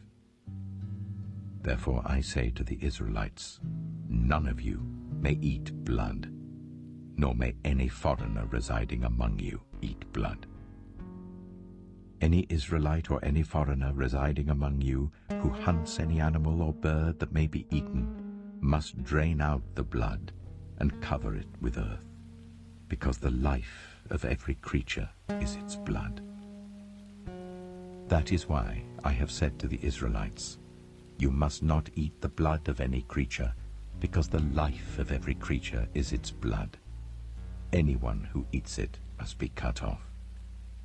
Anyone, whether native-born or foreigner, who eats anything found dead or torn by wild animals, must wash their clothes and bathe with water, and they will be ceremonially unclean till evening. Then they will be clean. But if they do not wash their clothes and bathe themselves, they will be held responsible. Leviticus chapter 18. The Lord said to Moses, speak to the Israelites, and say to them, I am the Lord your God. You must not do as they do in Egypt, where you used to live, and you must not do as they do in the land of Canaan, where I am bringing you. Do not follow their practices. You must obey my laws, and be careful to follow my decrees. I am the Lord, your God. Keep my decrees and laws, for the person who obeys them will live by them. I am the Lord. No one is to approach any close relative to have sexual relations. I am the Lord. Do not dishonor your father by having sexual relations with your mother. She is your mother. Do not have relations with her. Do not have sexual relations with your father's wife. That would dishonor your father.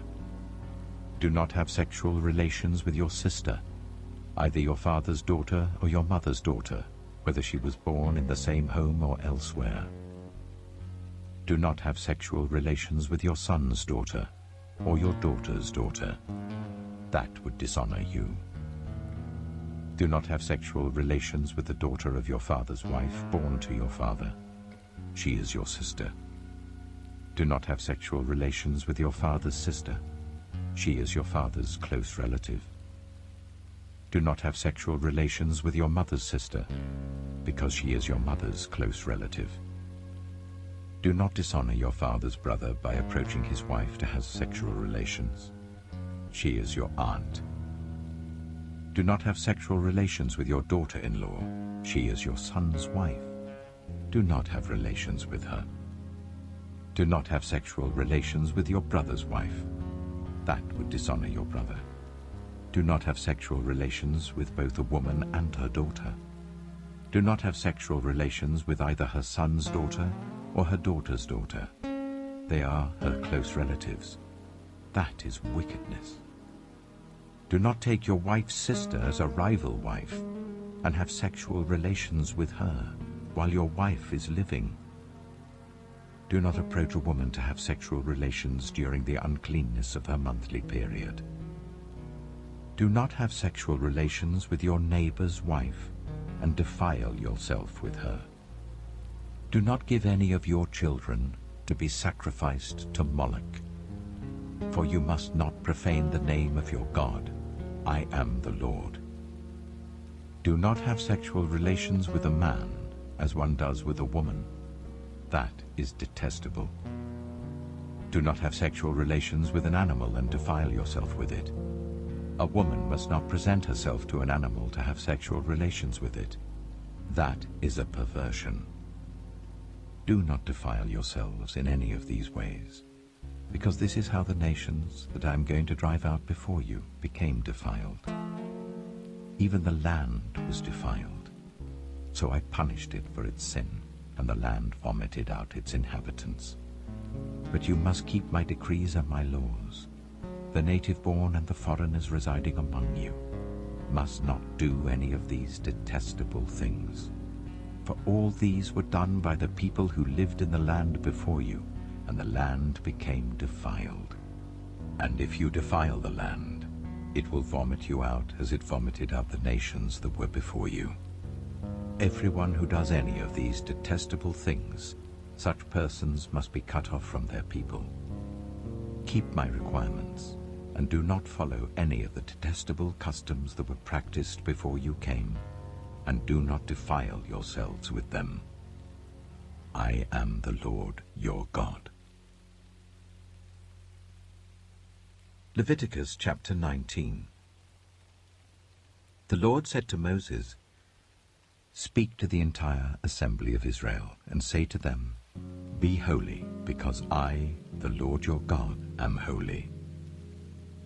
Each of you must respect your mother and father, and you must observe my Sabbaths. I am the Lord your God. Do not turn to idols or make metal gods for yourselves. I am the Lord your God. When you sacrifice a fellowship offering to the Lord, sacrifice it in such a way that it will be accepted on your behalf. It shall be eaten on the day you sacrifice it or on the next day. Anything left over until the third day must be burned. If any of it is eaten on the third day, it is impure and will not be accepted. Whoever eats it will be held responsible because they have desecrated what is holy to the Lord. They must be cut off from their people. When you reap the harvest of your land, do not reap to the very edges of your field or gather the gleanings of your harvest. Do not go over your vineyard a second time or pick up the grapes that have fallen. Leave them for the poor and the foreigner. I am the Lord your God. Do not steal. Do not lie. Do not deceive one another. Do not swear falsely by my name and so profane the name of your God. I am the Lord. Do not defraud or rob your neighbor. Do not hold back the wages of a hired worker overnight. Do not curse the deaf or put a stumbling block in front of the blind, but fear your God. I am the Lord. Do not pervert justice. Do not show partiality to the poor or favoritism to the great, but judge your neighbor fairly. Do not go about spreading slander among your people. Do not do anything that endangers your neighbor's life. I am the Lord. Do not hate a fellow Israelite in your heart. Rebuke your neighbor frankly, so that you will not share in their guilt. Do not seek revenge or bear a grudge against anyone among your people, but love your neighbor as yourself. I am the Lord. Keep my decrees. Do not mate different kinds of animals. Do not plant your field with two kinds of seed. Do not wear clothing woven of two kinds of material. If a man sleeps with a female slave who is promised to another man, but who has not been ransomed or given her freedom, there must be due punishment. Yet they are not to be put to death because she had not been freed.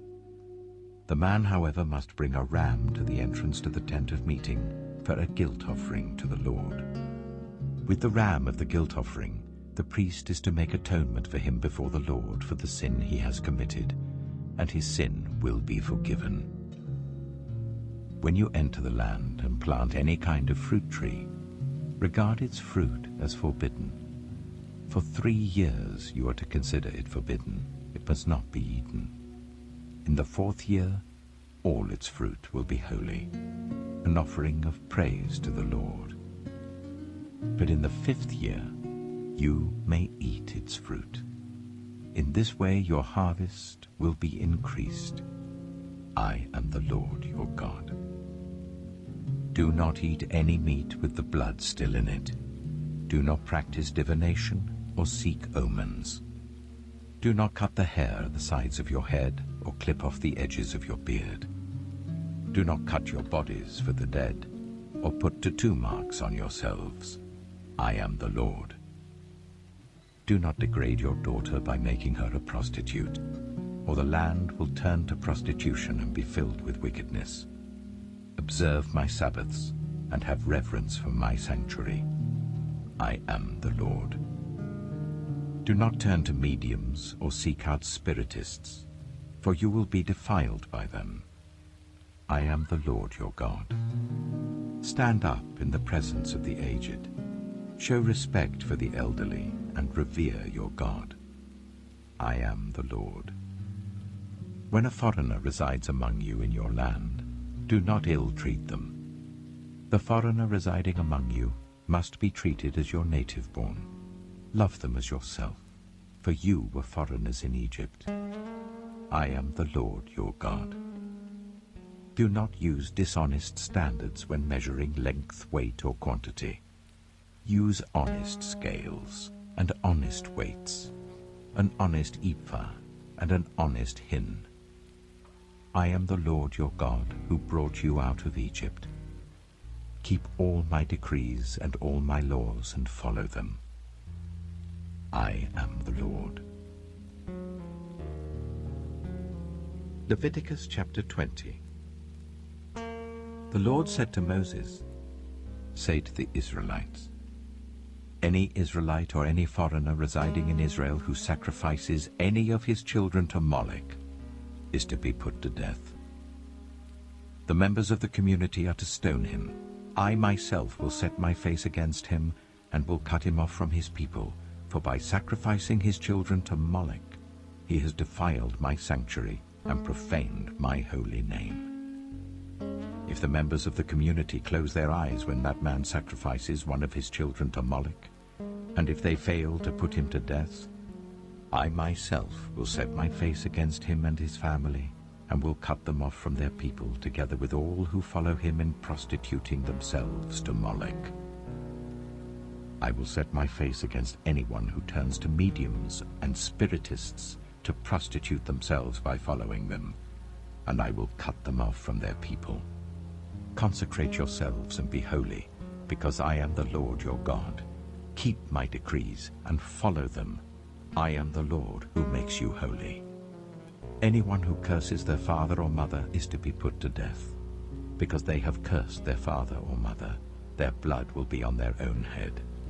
If a man commits adultery with another man's wife, with the wife of his neighbor, both the adulterer and the adulteress are to be put to death. If a man has sexual relations with his father's wife, he has dishonored his father. Both the man and the woman are to be put to death. Their blood will be on their own heads. If a man has sexual relations with his daughter-in-law, both of them are to be put to death. What they have done is a perversion. Their blood will be on their own heads.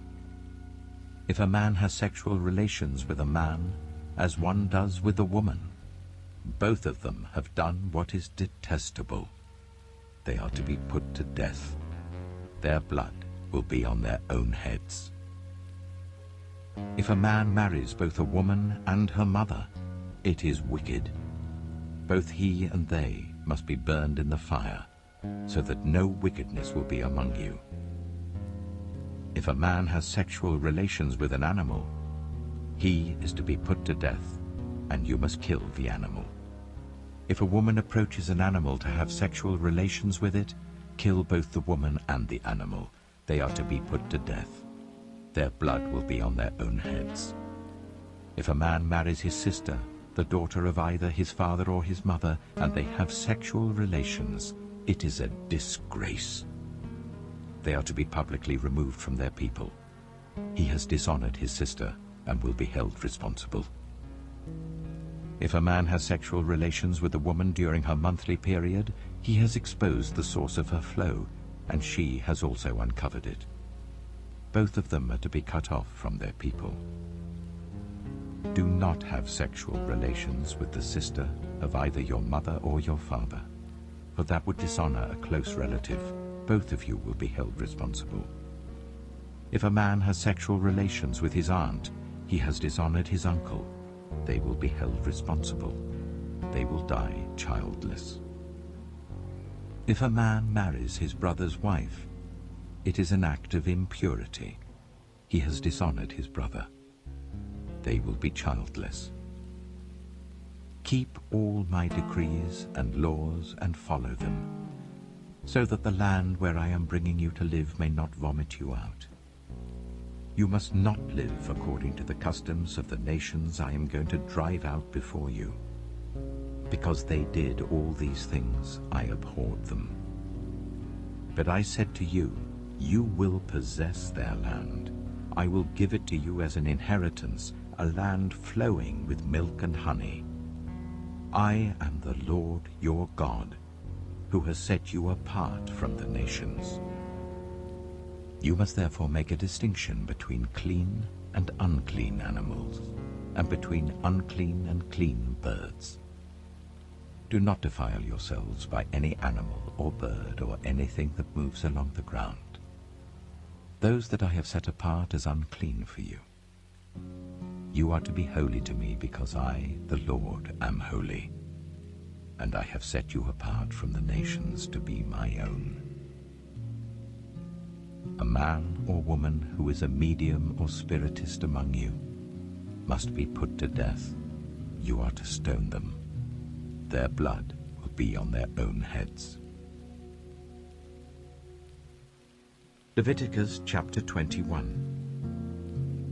The Lord said to Moses, "Speak to the priests, the sons of Aaron, and say to them, a priest must not make himself ceremonially unclean for any of his people who die, except for a close relative, such as his mother or father, his son or daughter, his brother, or an unmarried sister who is dependent on him since she has no husband.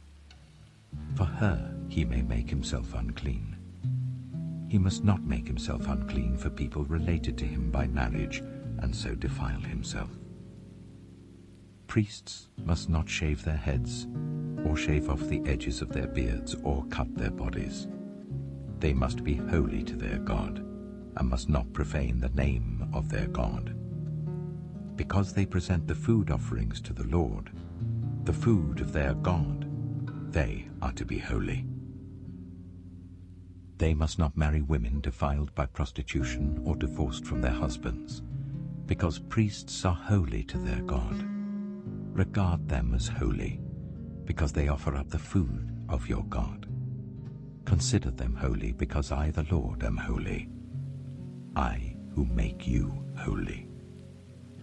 If a priest's daughter defiles herself by becoming a prostitute, she disgraces her father. She must be burned in the fire. The high priest, the one among his brothers who has had the anointing oil poured on his head, and who has been ordained to wear the priestly garments, must not let his hair become unkempt or tear his clothes. He must not enter a place where there is a dead body. He must not make himself unclean, even for his father or mother, nor leave the sanctuary of his God or desecrate it, because he has been dedicated by the anointing oil of his God. I am the Lord. The woman he marries must be a virgin. He must not marry a widow, a divorced woman, or a woman defiled by prostitution, but only a virgin from his own people, so that he will not defile his offspring among his people. I am the Lord who makes him holy. The Lord said to Moses, "Say to Aaron, for the generations to come, none of your descendants who has a defect may come near to offer the food of his God. No man who has any defect may come near, no man who is blind or lame, disfigured or deformed, no man with a crippled foot or hand, or who is a hunchback or a dwarf, or who has any eye defect, or who has festering or running sores or damaged testicles. No descendant of Aaron the priest who has any defect is to come near to present the food offerings to the Lord. He has a defect. He must not come near to offer the food of his God. He may eat the most holy food of his God, as well as the holy food. Yet because of his defect, he must not go near the curtain or approach the altar, and so desecrate my sanctuary. I am the Lord who makes them holy." So Moses told this to Aaron and his sons and to all the Israelites. Leviticus chapter 22. The Lord said to Moses, "Tell Aaron and his sons to treat with respect the sacred offerings the Israelites consecrate to me, so that they will not profane my holy name. I am the Lord. Say to them, for the generations to come, if any of your descendants is ceremonially unclean and yet comes near the sacred offerings that the Israelites consecrate to the Lord, that person must be cut off from my presence. I am the Lord. If a descendant of Aaron has a defiling skin disease or a bodily discharge, he may not eat the sacred offerings until he is cleansed. He will also be unclean if he touches something defiled by a corpse or by anyone who has an emission of semen, or if he touches any crawling thing that makes him unclean, or any person who makes him unclean, whatever the uncleanness may be. The one who touches any such thing will be unclean till evening. He must not eat any of the sacred offerings unless he has bathed himself with water. When the sun goes down, he will be clean, and after that he may eat the sacred offerings, for they are his food. He must not eat anything found dead or torn by wild animals, and so become unclean through it. I am the Lord.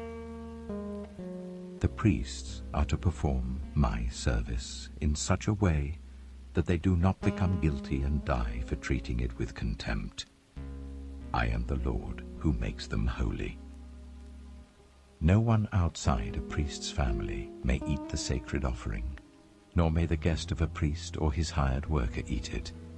But if a priest buys a slave with money, or if slaves are born in his household, they may eat his food. If a priest's daughter marries anyone other than a priest, she may not eat any of the sacred contributions. But if a priest's daughter becomes a widow or is divorced, yet has no children, and she returns to live in her father's household as in her youth, she may eat her father's food. No unauthorized person, however, may eat it. Anyone who eats a sacred offering by mistake must make restitution to the priest for the offering and add 1/5 of the value to it. The priests must not desecrate the sacred offerings the Israelites present to the Lord by allowing them to eat the sacred offerings and so bring upon them guilt requiring payment. I am the Lord who makes them holy. The Lord said to Moses, "Speak to Aaron and his sons and to all the Israelites and say to them, if any of you, whether an Israelite or a foreigner residing in Israel, presents a gift for a burnt offering to the Lord, either to fulfill a vow or as a free will offering, you must present a male without defect from the cattle, sheep, or goats, in order that it may be accepted on your behalf. Do not bring anything with a defect, because it will not be accepted on your behalf. When anyone brings from the herd or flock a fellowship offering to the Lord, to fulfill a special vow or as a free will offering, it must be without defect or blemish to be acceptable. Do not offer to the Lord the blind, the injured, or the maimed, or anything with warts or festering or running sores. Do not place any of these on the altar as a food offering presented to the Lord. You may, however, present as a free will offering an ox or a sheep that is deformed or stunted, but it will not be accepted in fulfillment of a vow. You must not offer to the Lord an animal whose testicles are bruised, crushed, torn, or cut.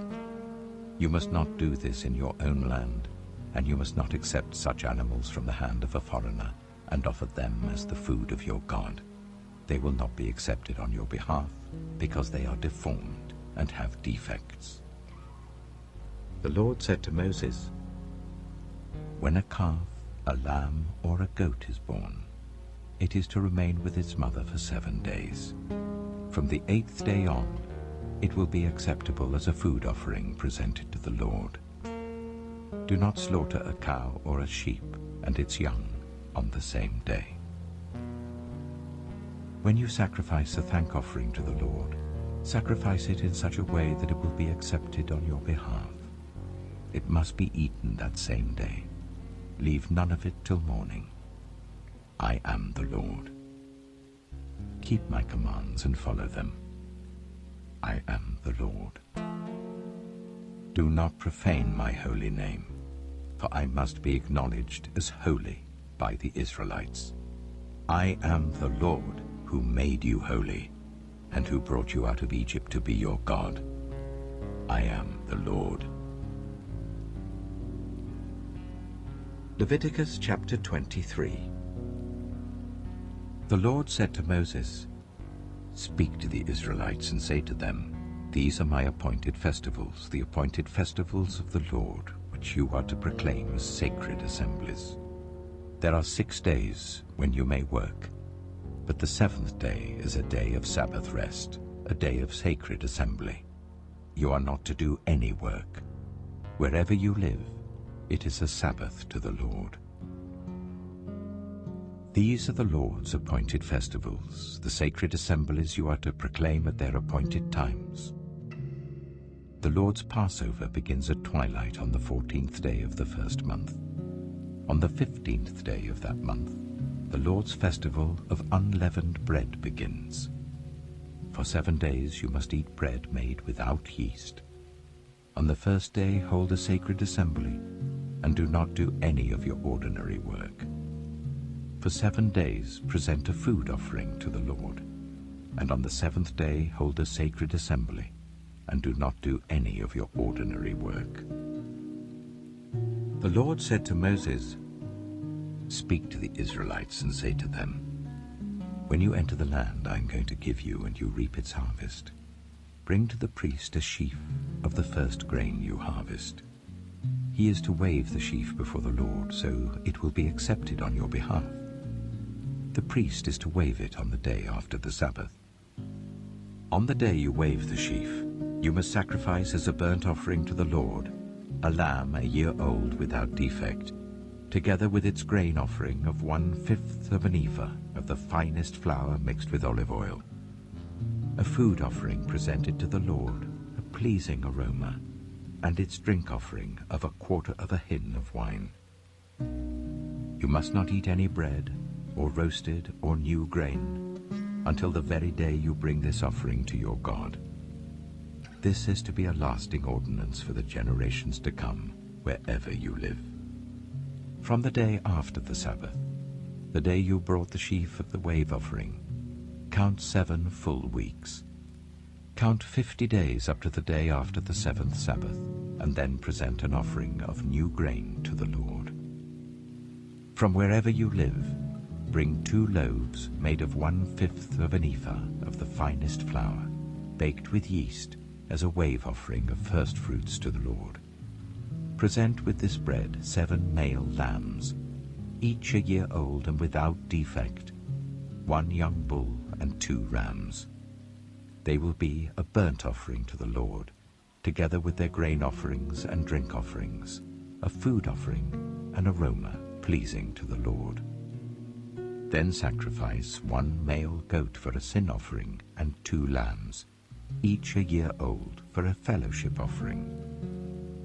The priest is to wave the 2 lambs before the Lord as a wave offering, together with the bread of the first fruits.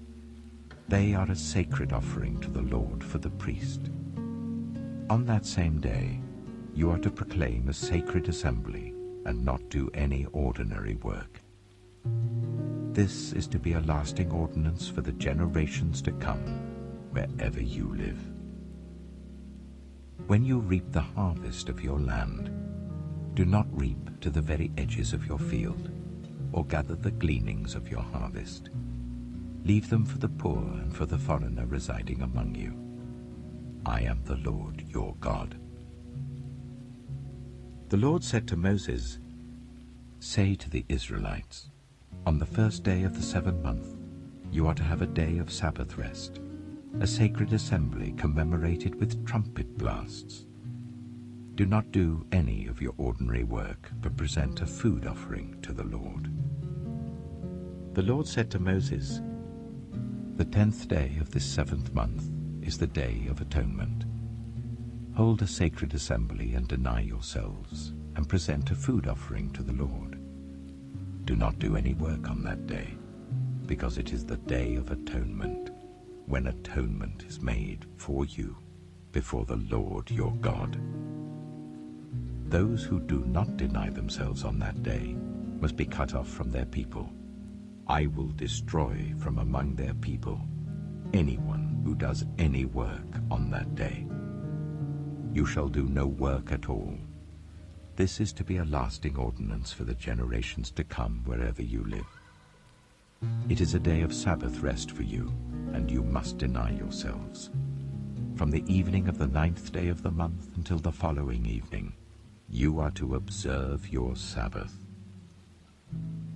The Lord said to Moses, "Say to the Israelites, on the 15th day of the 7th month, the Lord's festival of tabernacles begins, and it lasts for 7 days. The first day is a sacred assembly. Do not do any of your ordinary work. For 7 days present food offerings to the Lord, and on the 8th day hold a sacred assembly and present a food offering to the Lord. It is the closing special assembly. Do not do any of your ordinary work." These are the Lord's appointed festivals, which you are to proclaim as sacred assemblies for bringing food offerings to the Lord, the burnt offerings and grain offerings, sacrifices and drink offerings required for each day. These offerings are in addition to those for the Lord's Sabbaths, and in addition to your gifts, and whatever you have vowed, and all the free will offerings you give to the Lord. So, beginning with the 15th day of the 7th month, after you have gathered the crops of the land, celebrate the festival to the Lord for 7 days. The first day is a day of Sabbath rest, and the 8th day also is a day of Sabbath rest. On the first day you are to take branches from luxuriant trees, from palms, willows, and other leafy trees, and rejoice before the Lord your God for 7 days. Celebrate this as a festival to the Lord for 7 days each year. This is to be a lasting ordinance for the generations to come. Celebrate it in the 7th month. Live in temporary shelters for 7 days. All native-born Israelites are to live in such shelters, so that your descendants will know that I made the Israelites live in temporary shelters when I brought them out of Egypt. I am the Lord your God. So Moses announced to the Israelites the appointed festivals of the Lord. Leviticus chapter 24. The Lord said to Moses, "Command the Israelites to bring you clear oil of pressed olives for the light, so that the lamps may be kept burning continually. Outside the curtain that shields the ark of the covenant law in the tent of meeting, Aaron is to tend the lamps before the Lord from evening till morning continually. This is to be a lasting ordinance for the generations to come. The lamps on the pure gold lampstand before the Lord must be tended continually. Take the finest flour and bake 12 loaves of bread, using 1/5 of an ephah for each loaf. Arrange them in 2 piles, 6 in each pile, on the table of pure gold before the Lord. By each pile put some pure incense as a memorial portion, to represent the bread and to be a food offering presented to the Lord. This bread is to be set out before the Lord regularly, Sabbath after Sabbath, on behalf of the Israelites, as a lasting covenant. It belongs to Aaron and his sons, who are to eat it in the sanctuary area, because it is a most holy part of their perpetual share of the food offerings presented to the Lord. Now the son of an Israelite mother and an Egyptian father went out among the Israelites, and a fight broke out in the camp between him and an Israelite. The son of the Israelite woman used the name blasphemously with a curse, so they brought him to Moses.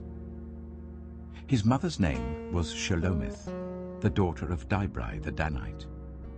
They put him in custody until the will of the Lord should be made clear to them. Then the Lord said to Moses, "Take the blasphemer outside the camp. All those who heard him are to lay their hands on his head, and the entire assembly is to stone him. Say to the Israelites, anyone who curses their God will be held responsible. Anyone who uses the name of the Lord blasphemously is to be put to death. The entire assembly must stone them, whether foreigner or native born. When they use the name blasphemously, they are to be put to death.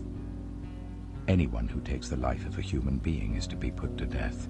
Anyone who takes the life of someone's animal must make restitution, life for life. Anyone who injures their neighbor is to be injured in the same manner, fracture for fracture, eye for eye, tooth for tooth. The one who has inflicted the injury must suffer the same injury. Whoever kills an animal must make restitution, but whoever kills a human being is to be put to death. You are to have the same law for the foreigner and the native born. I am the Lord your God." Then Moses spoke to the Israelites, and they took the blasphemer outside the camp and stoned him. The Israelites did as the Lord commanded Moses. Leviticus chapter 25.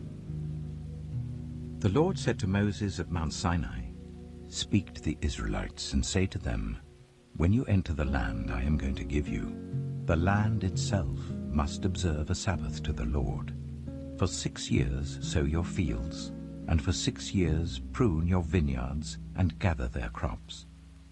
But in the 7th year, the land is to have a year of Sabbath rest, a Sabbath to the Lord. Do not sow your fields or prune your vineyards. Do not reap what grows of itself, or harvest the grapes of your untended vines. The land is to have a year of rest. Whatever the land yields during the Sabbath year will be food for you, for yourself, your male and female servants, and the hired worker and the temporary resident who live among you, as well as for your livestock and the wild animals in your land. Whatever the land produces may be eaten. Count 7 Sabbath years, 7 times 7 years, so that the 7 Sabbath years amount to a period of 49 years. Then sound the trumpet everywhere on the 10th day of the 7th month. On the Day of Atonement sound the trumpet throughout your land. Consecrate the 50th year and proclaim liberty throughout the land to all its inhabitants. It shall be a jubilee for you. Each of you is to return to your family property and to your own clan. The 50th year shall be a jubilee for you. Do not sow and do not reap what grows of itself, or harvest the untended vines. For it is a jubilee, and is to be holy for you. Eat only what is taken directly from the fields. In this year of jubilee, everyone is to return to their own property. If you sell land to any of your own people or buy land from them, do not take advantage of each other. You are to buy from your own people on the basis of the number of years since the Jubilee, and they are to sell to you on the basis of the number of years left for harvesting crops. When the years are many, you are to increase the price, and when the years are few, you are to decrease the price, because what is really being sold to you is the number of crops. Do not take advantage of each other, but fear your God. I am the Lord your God. Follow my decrees and be careful to obey my laws, and you will live safely in the land. Then the land will yield its fruit, and you will eat your fill and live there in safety. You may ask, what will we eat in the 7th year if we do not plant or harvest our crops? I will send you such a blessing in the 6th year that the land will yield enough for 3 years. While you plant during the 8th year, you will eat from the old crop and will continue to eat from it until the harvest of the 9th year comes in. The land must not be sold permanently, because the land is mine, and you reside in my land as foreigners and strangers. Throughout the land that you hold as a possession, you must provide for the redemption of the land. If one of your fellow Israelites becomes poor and sells some of their property, their nearest relative is to come and redeem what they have sold. If, however, there is no one to redeem it for them, but later on they prosper and acquire sufficient means to redeem it themselves, they are to determine the value for the years since they sold it and refund the balance to the one to whom they sold it. They can then go back to their own property. But if they do not acquire the means to repay, what was sold will remain in the possession of the buyer until the year of Jubilee. It will be returned in the Jubilee, and they can go back to their property. Anyone who sells a house in a walled city retains the right of redemption a full year after its sale. During that time, the seller may redeem it. If it is not redeemed before a full year has passed, the house in the walled city shall belong permanently to the buyer and the buyer's descendants. It is not to be returned in the Jubilee. But houses in villages without walls round them are to be considered as belonging to the open country. They can be redeemed, and they are to be returned in the Jubilee. The Levites always have the right to redeem their houses in the Levitical towns which they possess. So the property of the Levites is redeemable, that is, a house sold in any town they hold, and is to be returned in the Jubilee, because the houses in the towns of the Levites are their property among the Israelites. But the pasture land belonging to their towns must not be sold. It is their permanent possession. If any of your fellow Israelites become poor and are unable to support themselves among you, help them as you would a foreigner and stranger, so that they can continue to live among you. Do not take interest or any profit from them, but fear your God, so that they may continue to live among you. You must not lend them money at interest or sell them food at a profit. I am the Lord your God, who brought you out of Egypt to give you the land of Canaan, and to be your God. If any of your fellow Israelites become poor and sell themselves to you, do not make them work as slaves. They are to be treated as hired workers or temporary residents among you. They are to work for you until the year of Jubilee. Then they and their children are to be released, and they will go back to their own clans and to the property of their ancestors. Because the Israelites are my servants, whom I brought out of Egypt, they must not be sold as slaves. Do not rule over them ruthlessly, but fear your God. Your male and female slaves are to come from the nations around you. From them you may buy slaves. You may also buy some of the temporary residents living among you and members of their clans born in your country, and they will become your property. You can bequeath them to your children as inherited property and can make them slaves for life, but you must not rule over your fellow Israelites ruthlessly. If a foreigner residing among you becomes rich and any of your fellow Israelites become poor and sell themselves to the foreigner or to a member of the foreigner's clan, they retain the right of redemption after they have sold themselves. One of their relatives may redeem them, an uncle or a cousin, or any blood relative in their clan may redeem them. Or, if they prosper, they may redeem themselves. They and their buyer are to count the time from the year they sold themselves up to the year of Jubilee. The price for their release is to be based on the rate paid to a hired worker for that number of years. If many years remain, they must pay for their redemption a larger share of the price paid for them. If only a few years remain until the year of Jubilee, they are to compute that and pay for their redemption accordingly. They are to be treated as workers hired from year to year. You must see to it that those to whom they owe service do not rule over them ruthlessly. Even if someone is not redeemed in any of these ways, they and their children are to be released in the year of Jubilee, for the Israelites belong to me as servants. They are my servants whom I brought out of Egypt. I am the Lord your God.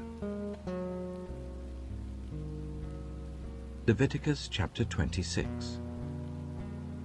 Do not make idols, or set up an image, or a sacred stone for yourselves. And do not place a carved stone in your land to bow down before it. I am the Lord your God. Observe my Sabbaths and have reverence for my sanctuary. I am the Lord. If you follow my decrees and are careful to obey my commands, I will send you rain in its season, and the ground will yield its crops and the trees their fruit. Your threshing will continue until grape harvest, and the grape harvest will continue until planting, and you will eat all the food you want and live in safety in your land. I will grant peace in the land, and you will lie down, and no one will make you afraid. I will remove wild beasts from the land, and the sword will not pass through your country.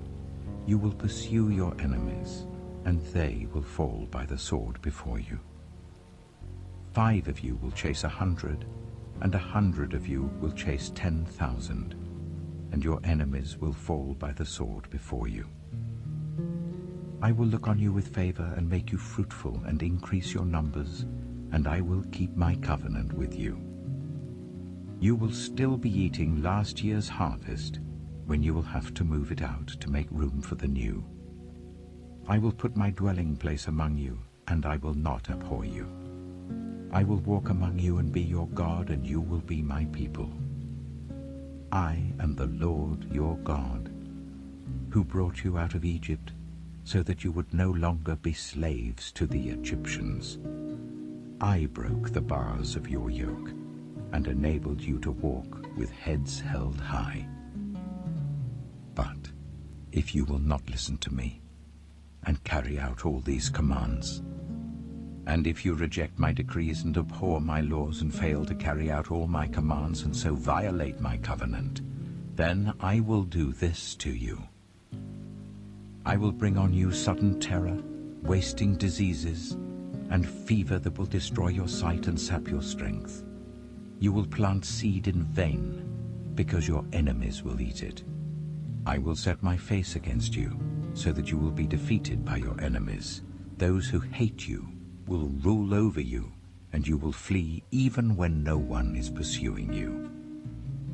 If, after all this, you will not listen to me, I will punish you for your sins 7 times over. I will break down your stubborn pride and make the sky above you like iron and the ground beneath you like bronze. Your strength will be spent in vain because your soil will not yield its crops, nor will the trees of your land yield their fruit.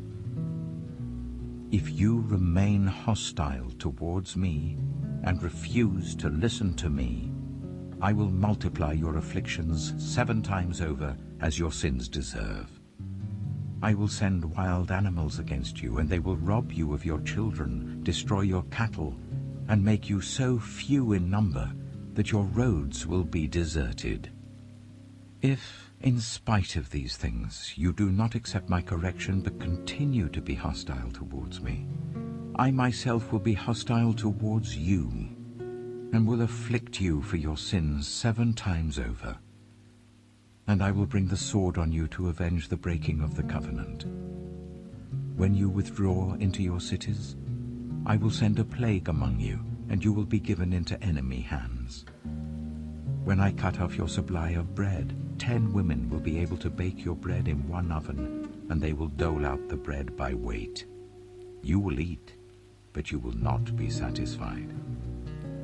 If, in spite of this, you still do not listen to me but continue to be hostile towards me, then in my anger I will be hostile towards you, and I myself will punish you for your sins 7 times over. You will eat the flesh of your sons and the flesh of your daughters. I will destroy your high places, cut down your incense altars, and pile your dead bodies on the lifeless forms of your idols. And I will abhor you. I will turn your cities into ruins and lay waste your sanctuaries, and I will take no delight in the pleasing aroma of your offerings. I myself will lay waste the land, so that your enemies who live there will be appalled. I will scatter you among the nations and will draw out my sword and pursue you. Your land will be laid waste and your cities will lie in ruins. Then the land will enjoy its Sabbath years all the time that it lies desolate, and you are in the country of your enemies. Then the land will rest and enjoy its Sabbaths. All the time that it lies desolate, the land will have the rest it did not have during the Sabbaths you lived in it. As for those of you who are left, I will make their hearts so fearful in the lands of their enemies that the sound of a wind-blown leaf will put them to flight. They will run as though fleeing from the sword, and they will fall, even though no one is pursuing them. They will stumble over one another as though fleeing from the sword, even though no one is pursuing them.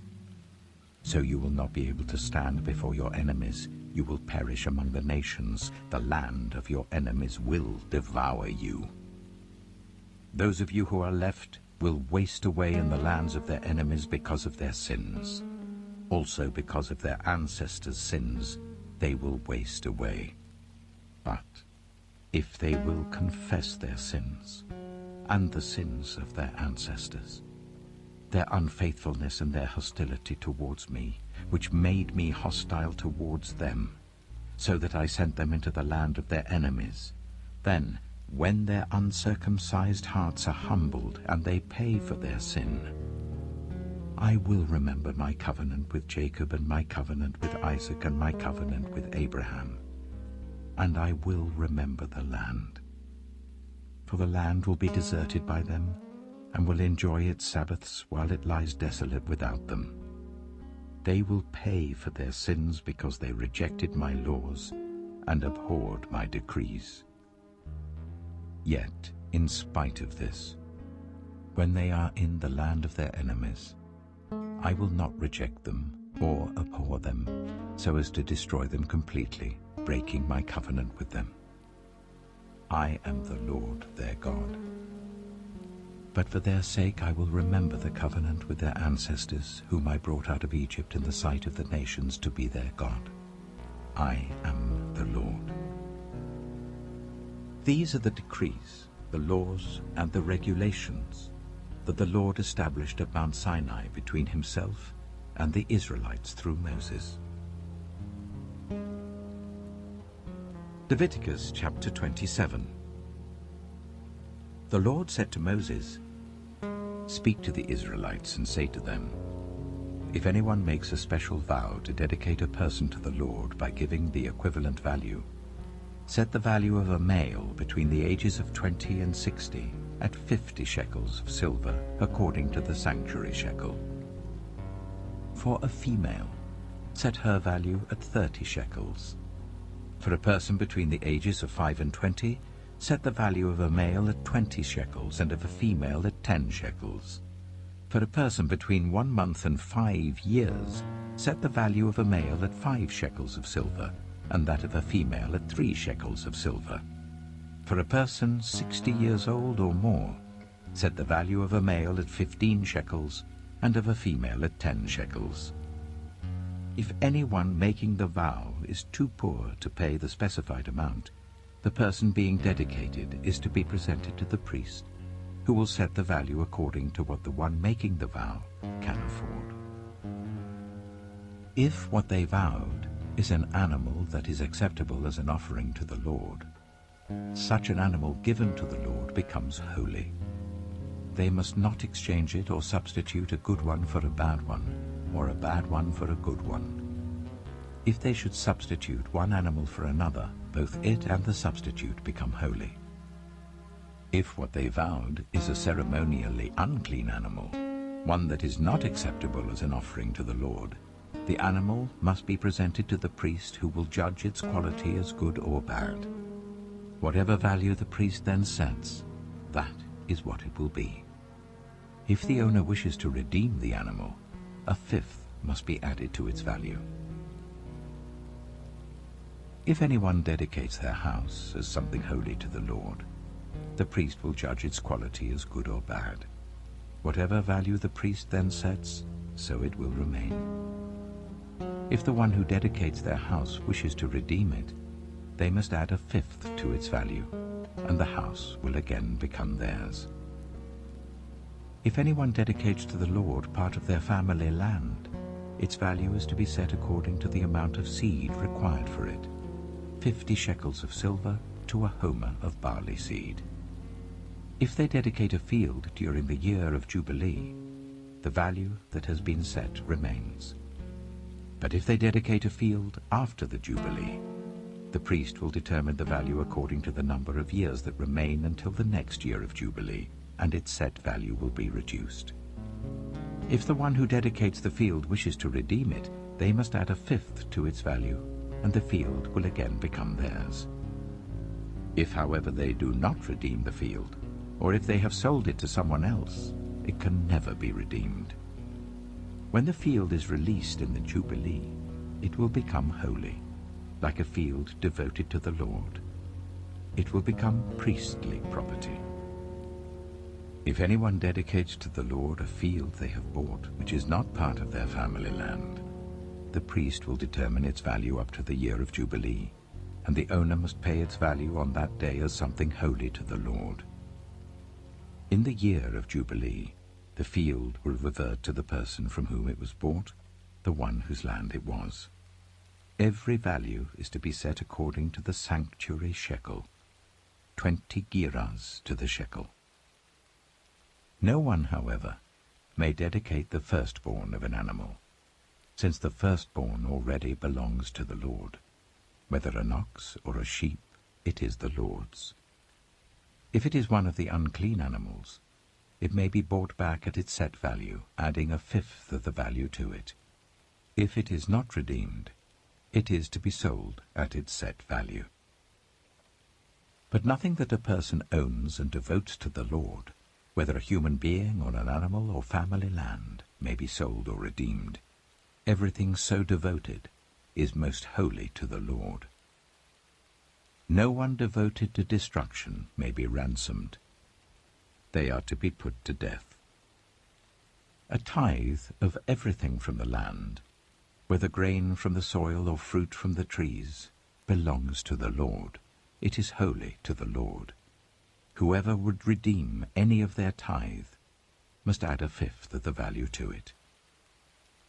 Every tithe of the herd and flock, every 10th animal that passes under the shepherd's rod, will be holy to the Lord.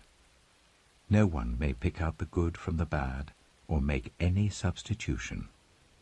If anyone does make a substitution, both the animal and its substitute become holy and cannot be redeemed. These are the commands the Lord gave Moses at Mount Sinai for the Israelites.